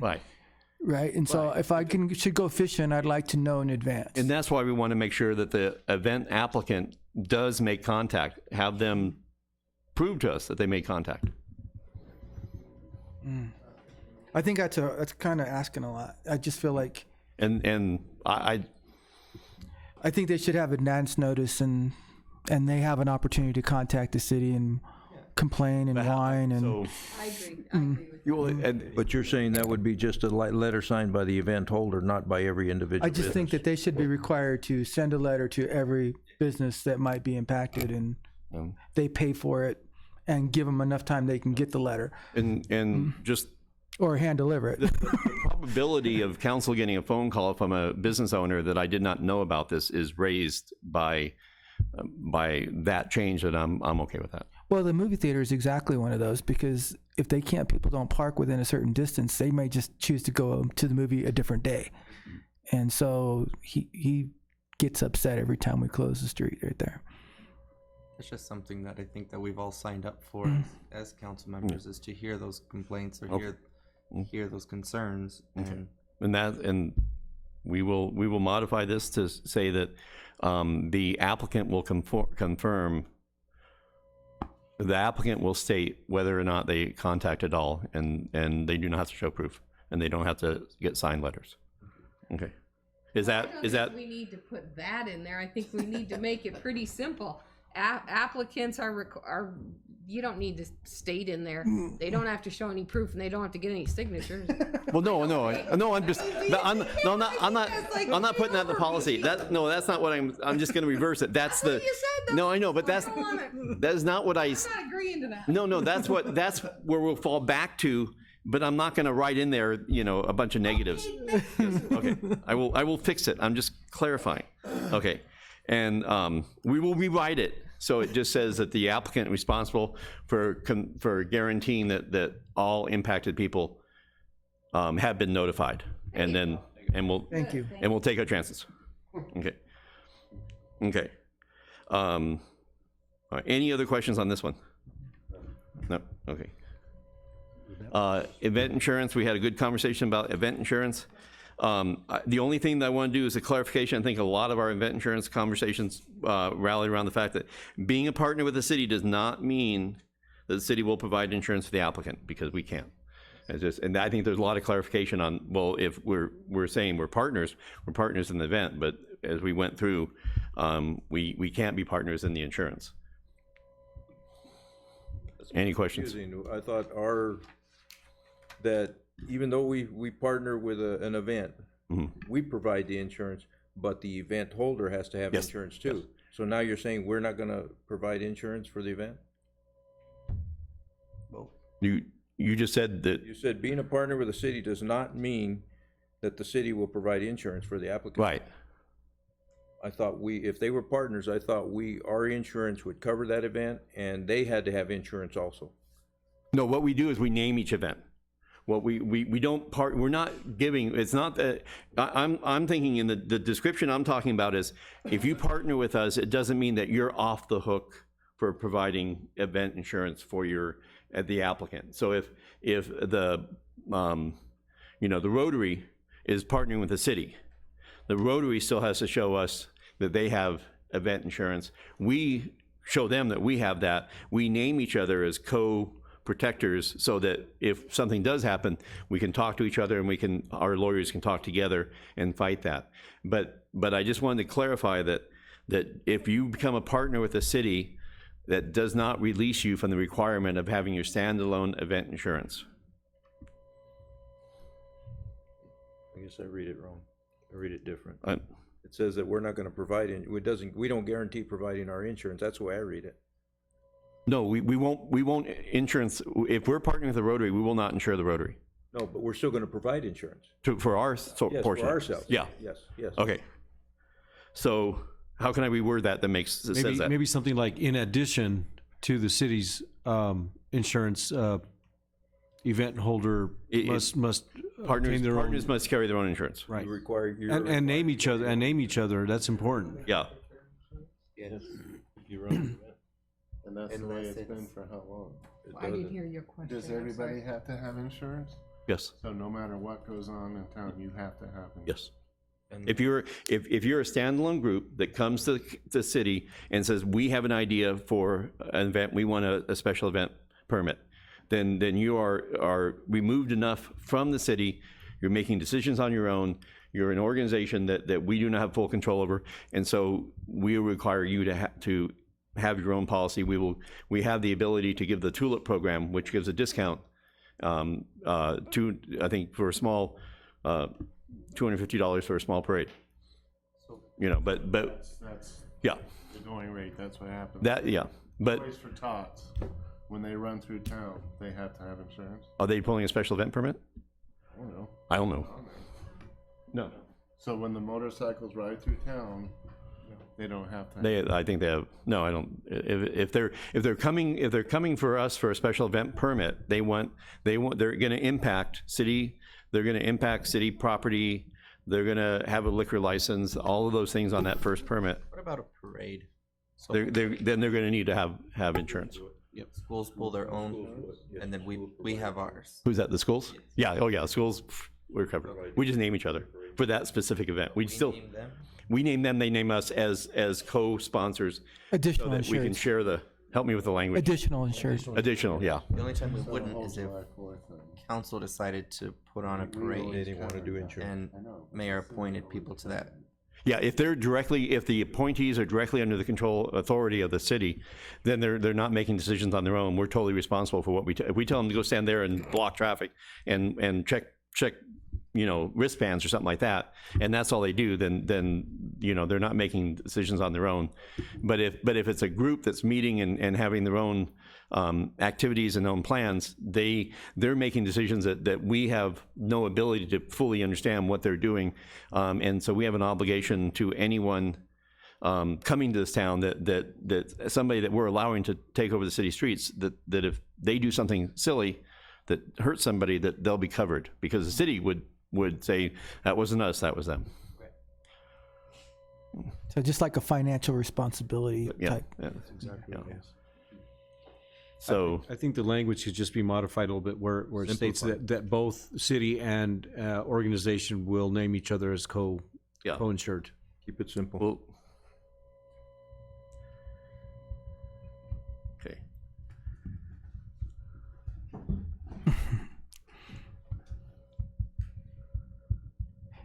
So I'm getting the feeling that this is going to be redrafted and final verbiage is coming back. Well, no, this PowerPoint was a tool for us to get direction from council, and so this will come back in the form of a formal policy.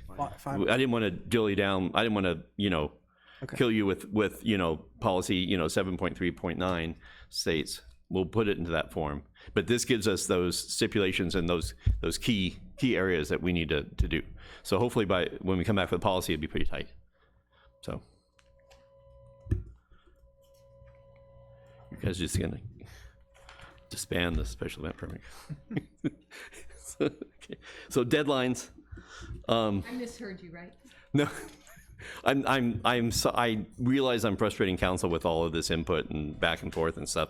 It really is important to staff for us to know what you want and hash these out. Better to have these discussions prior to us putting this in place and everybody be on the same page. And I know this is turning into another, the sequel. Okay. So the only thing that changed on here, we had we like to see special event permits within 60 days. 2 weeks is a drop dead deadline for a non-alcohol event, 4 weeks for a liquor license event. exception for, and this is what the subcommittee put together, an exception for extreme circumstances related to the health, welfare, or healing of the community. The question came up, what about jammers, the candlelight vigil? And so for the health, for the welfare, or the healing of the community, is that exceptional event where the city staff will move heaven and earth to try to make that happen if we can, even if it's 48 hours, even if it's 24 hours. Okay, and this is the one I have heartburn about, because so now we're saying 4 weeks. So this is what a special event requires. If you're gonna sell alcohol and the location does not have alcohol privileges, you have to have a special event. If you're a nonprofit, then it has to be approved by the jurisdiction. It has to be to the state by 10 days prior to guarantee issuance.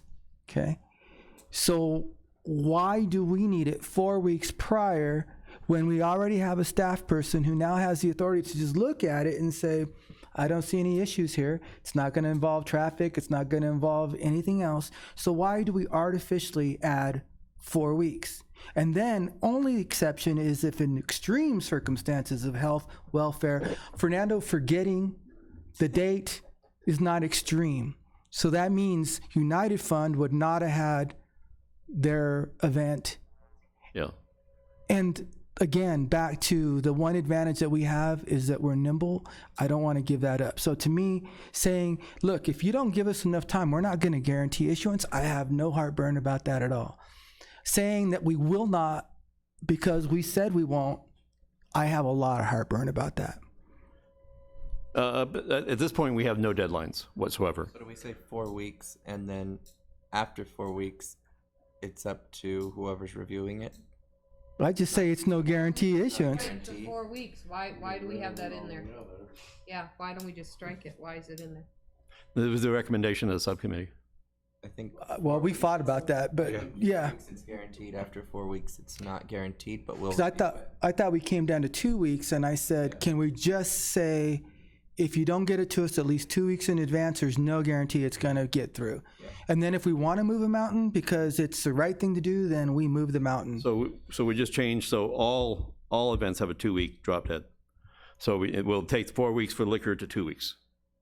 Yeah, because I mean, if you need police, then you're probably not going to get it done. But we'll still accept after 2 weeks. So even if it's a week, we'll still accept it. It just may not be guaranteed a yes. Yeah, I'm just saying, don't promise it. We're not guaranteeing after 60, if it's under 60 days is what we're saying. Because just eliminate 4 weeks if liquor license Strike needed. the sentence. Just strike that one out. I mean, Okay. they have 10 days. It's up to them. If we have a designated person within the city, they can sign it 11 days prior to that and get it to the 10-day deadline. Okay, so we'll leave it at a 2 week. Okay.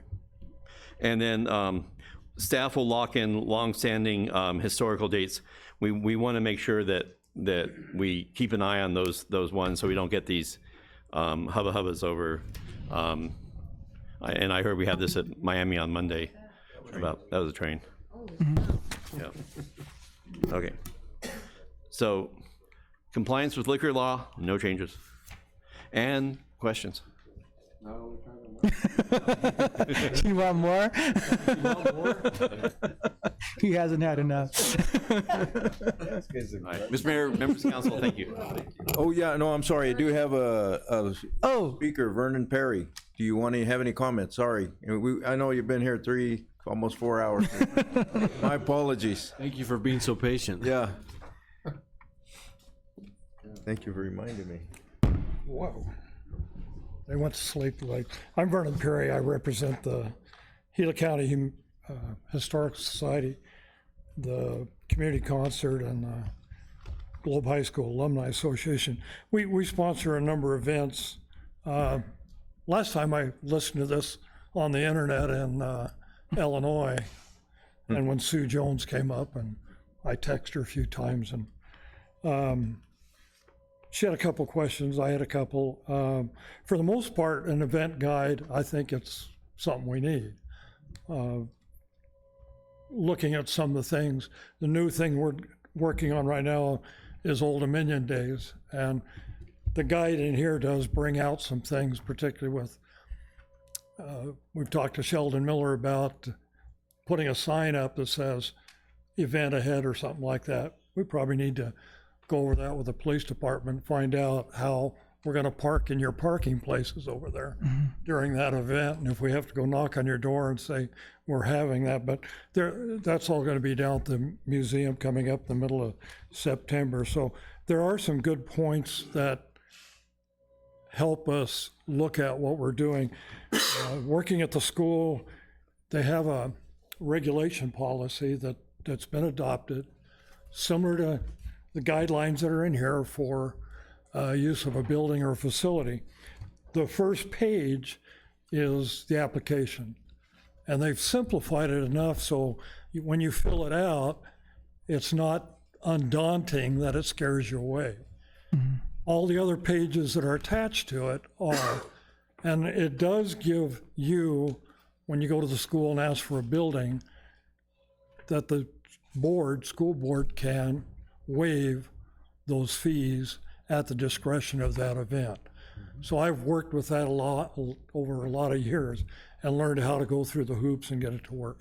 And I'm willing to work through this, and I think the policy is trying to cover every little thing there is. The points that were brought up about if you make it too difficult, I'll walk away from it. It's easier not to try to fill out or try to figure out. There's some terms in here like historical events, issues. I'm not sure what that is. When it's defined on here in the policy, I'm assuming historical events are terrorist events or something like that. Maybe. No, like the historical events, like the Light parade. Parade, yeah. Oh, this is to Overfest. avoid historic issues. yeah, like historic issues. They leave people on the float and get on the 60 and drive home. That, and then the other one was with the liquor Title 4, Title 6. You know, if that's spelled out in it, so we know what we're doing. The insurance things, points that I came to mind are events that are sponsored. School was brought up. They have a lot of the football games. Most of the time, they're covered. I know homecoming this year is the middle of, I think, October. It's going to be with San Carlos, and it's going to be a traffic nightmare because all the San Carlos people do come into it. So that's a good idea, events, and I don't know exactly how the school does it now. If they say, here's all the graduation, everything we're going to do for the year. And if this can be filled out as a multiple pass type thing, here's the events we're having for the school year. The other one is community concert. The community concert board's concern is when it was put together last year, I think Sue brought it up, there's 4 points. The United Fund, the city encouraged us to do that, to go along with Miami, the community concert, and then the downtown association. When you brought up the talking about the insurance, our concern is insurance for that event. We don't know who has it. And I think Sue brought it up and explained that as those groups got together, it was assumed that the city would cover that. Downtown Historic Association, we have it at the train depot. Who owns that? I know the railroad company does. Who is it leased to? Downtown.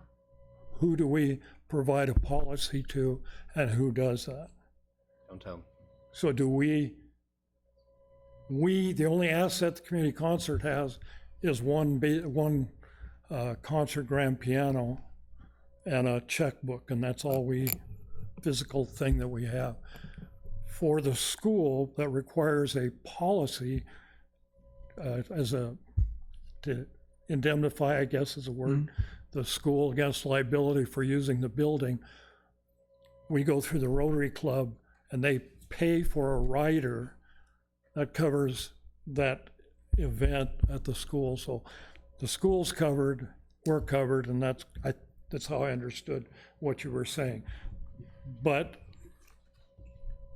I don't know if we go down and we can how we get a policy for the train depot. And if we bring a policy in and say, we have one. The other thing that came to mind along with the school is like huge church events, like funerals. I think funerals happen under, it's going to happen anyway. And so I don't see, you know, And I know that's, big, large ones. the yeah, police department. we just, it's going to happen under your like it, yeah, there's not going to be required a special And event. I know some of them, revivals, different things like that. I know. If you can plan for it, that's fine. If you can't, you know, funeral, we'll be there if we need to be there. Those are a couple thoughts that, that went along with that, but for the most part, I can work with it. And Mr. Mayor, members of council, just to respond, this is a tool for staff to get direction on some difficult topics.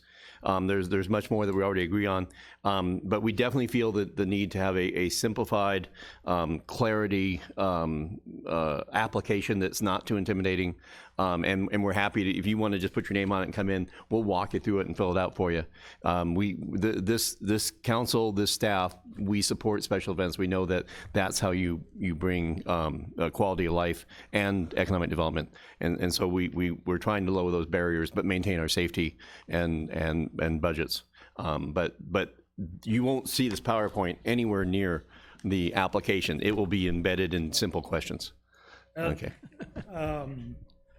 I think the thing that'll come out of it is the communication between those partners that we came up with for the community concert. Yeah.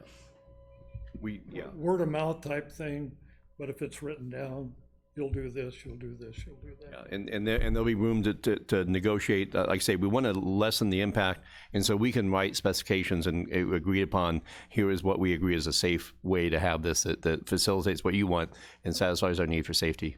And we'll have that flexibility in there. And I appreciate the safe points on that thing. And Vernon, I think Linda has a question too. Vernon, though, since we're also, or a comment, do you have a comment, Linda? No.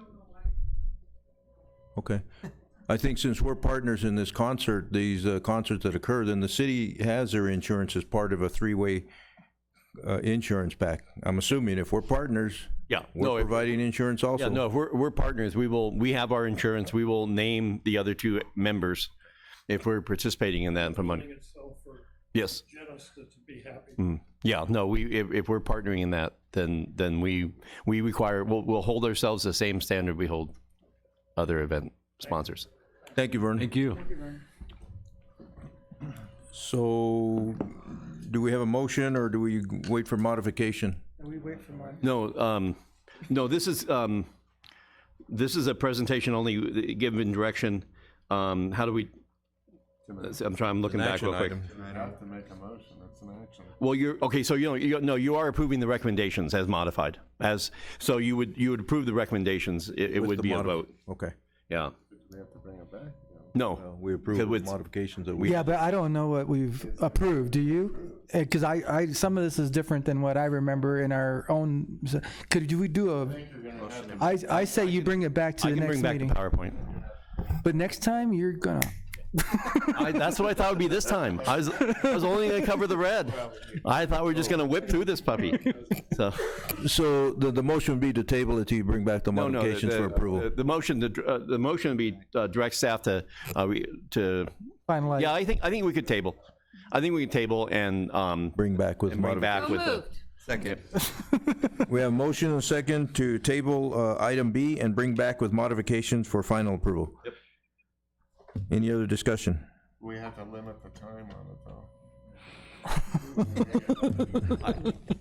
All those in favor signify. Aye. Any opposed, nay. Any abstaining? Motion passed. Item C, discussion and possible approval of ordinance 857 property tax rate for fiscal year 2020. Jeannie and Shelley, you want to read ordinance 857, please? Yes, sir, Mr. Mayor. Ordinance number 857, an ordinance of the mayor and council of the city of Globe levying upon the assessed valuation of the property within the city of Globe, subject to taxation, a certain sum upon each $100 of valuation sufficient to raise the amount estimated to be required in the annual budget, less the amount estimated to be received from other sources of revenue, providing funds for general municipal expenses for the fiscal year ending the 30th day of June 2020. Is council pleased with that reading? Yes. Yes, Shelley. Good evening, Mayor and Council. Executing this ordinance is a formality that follows within a certain amount of days after the final budget has been adopted. At the July 16, 2019 council meeting, council approved the final budget, which included a slight decrease in the primary property tax rate, less than 1% or 0.0007 or 7 thousandths of the primary tax rate from 1.2832 per $100 of assessed value to 1.2825 per $100 of assessed value. The decrease is available because there was an overall increase to assessed values in the city from $40,312,897 in 2019 to $40,333,441 in 2020. Each year, the Gila County Assessor provides a final levy limit worksheet to the City of Globe that identifies what the current year net assessed value is. The property tax collection amounts will actually increase by $2,720 in fiscal year 20, even though we have a very small decrease in the rate. So until tonight's ordinance is passed, currently the property tax rate is 1.2832 per $100 of assessed value. That means that if a house is valued at $100,000, the owner would pay $128.32 of local primary property taxes per year. The new rate means they will pay $128.25 of local private property taxes, primary property tax. Any questions? Shelley? I do have a question. So as I was listening to the radio today, I heard on the radio an erroneous statement that I would like you to clear up for the general public. They said that there was going to be a tax increase and that people that live within the city of Globe may see their property tax increase. Now, you as our financial director have just stated that it is actually a decrease. Could you confirm that for me? I am confirming it. Thank you so much. An actual decrease. But that's a rate, though, but the assessed values are going up. The rate is not going up, and that's what it said on the radio. So we need to be clear about that. Now, I have a question. Yes. So in 2008, when property values went down, I don't remember us increasing property taxes. And so when they go up, we're lowering the property tax? And is that a prudent move? Because we lost a lot of ground in 2008. The county is the one that determines the assessed value. Right. It provides us the levy limit worksheet. And when you do the calculations on that levy limit worksheet, that this is what it comes out to.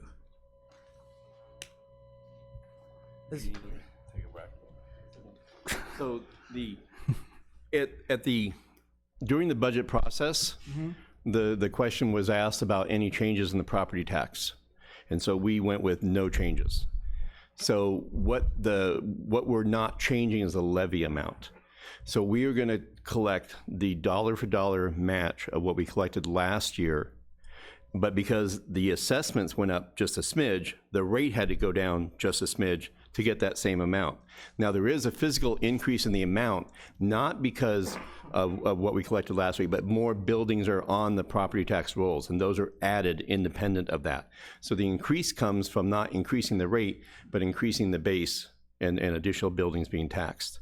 So, but we made a decision to not seek additional property taxes as part of this. And so if we had, we would have had to do truth in taxation and gone through a whole public process. We'd have to advertise 2 different times for I think over a 4-week span if we were going to raise above our rate. We took the simple road and held that constant, because even when you do raise it, we don't live or die off of after primary property tax. Sales tax is where we get the bulk of our money. Okay, so we have another housing crisis and all the property values go down. Mm-hmm. We're not going to increase the rate, are we? No, the rate will increase to match the levy. So you're going to try to collect the same approximate amount of money. Amount. So you will change the rate. The rate will fluctuate. The rate is going down. If the values go down, the rate will go up. The levy will stay the same. We're collecting the same tax. So you're artificially trying to keep it level. No, Okay. well, it's not artificial. It's just it's the item that we care about. The thing that we're deciding on is how much dollar amount in property tax are we going to do. And so the dollar amount in property tax is a function of the rate versus the assessed values. Okay. Thank you. It's a true up. Yes, you could say it. That's one way. And as I know that the property tax law in Arizona is just horrendously complicated. Okay. And misunderstood in many levels. But to Councilwoman Giles, we did lower the rate by a fraction. And I don't know how they got to the point where they said that we're raising it because. Well, because you were making $2,000 more than you did last year. and I'll tell you, normally when you do have the property tax, the appropriation of the appraisals go down, the rate goes up. We get beat up for raising the rate, even though we're not taking more money. We should get the benefit of saying we're lowering the rate. I know the school district did, and I don't know why we didn't get that benefit, but we may make a. Way past my bedtime. Way past. Okay, make a call. Mr. Mayor, if there's no other questions or comments, I motion to approve ordinance number 857 as read. We have motion and second for approval of ordinance 857. Any further discussion? All those in favor signify. Aye. Any opposed, nay. Any abstaining? Motion passed. Thank you, Jeannie. Thank you. Thank you, Jean. We have item D, consideration to approve entering into IGA 2019-0040 with the town of Miami in the amount of $73,000 for Corver Valley Transit Program.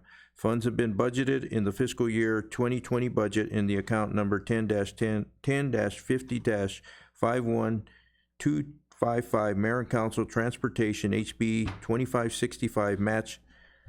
Jeannie. Sorry about all of that. This is just the annual IGA to back up what we've already done through the budget. I have confirmed with the county within the last 2 weeks that they have budgeted their $73,000 also. So. And this is an equal amount that Miami, the county, and City of Globe pay $73,000 for transit. Yeah. Okay. If no one's opposed, I'd move to approve. Second. We have motion and a second for approval of the $73,000. Any further discussion? All those in favor signify. Aye. Any opposed, nay. Any abstaining? Motion passed. Thank you. Thank you, Jeannie.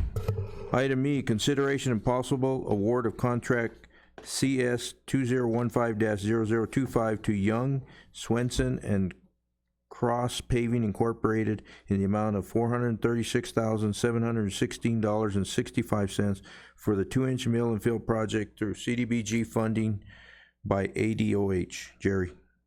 Mayor and council, I'll be real quick. We went out for an IFB for the CDBG because that's what ADOH required. We were fortunate to have a great number of bidders on it. The price came in almost $120,000 under what we estimated. So the amount that's in the contract is for, or the amount that's in the item is for $436,716.65. And that is for the contract amount. In addition to that, we've already approved the administrative fee for CAG. It still brings us under the CDBG, which is $496.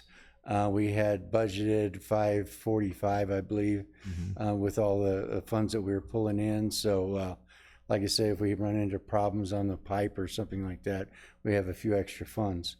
So, great news. Or we could put another mile of asphalt down.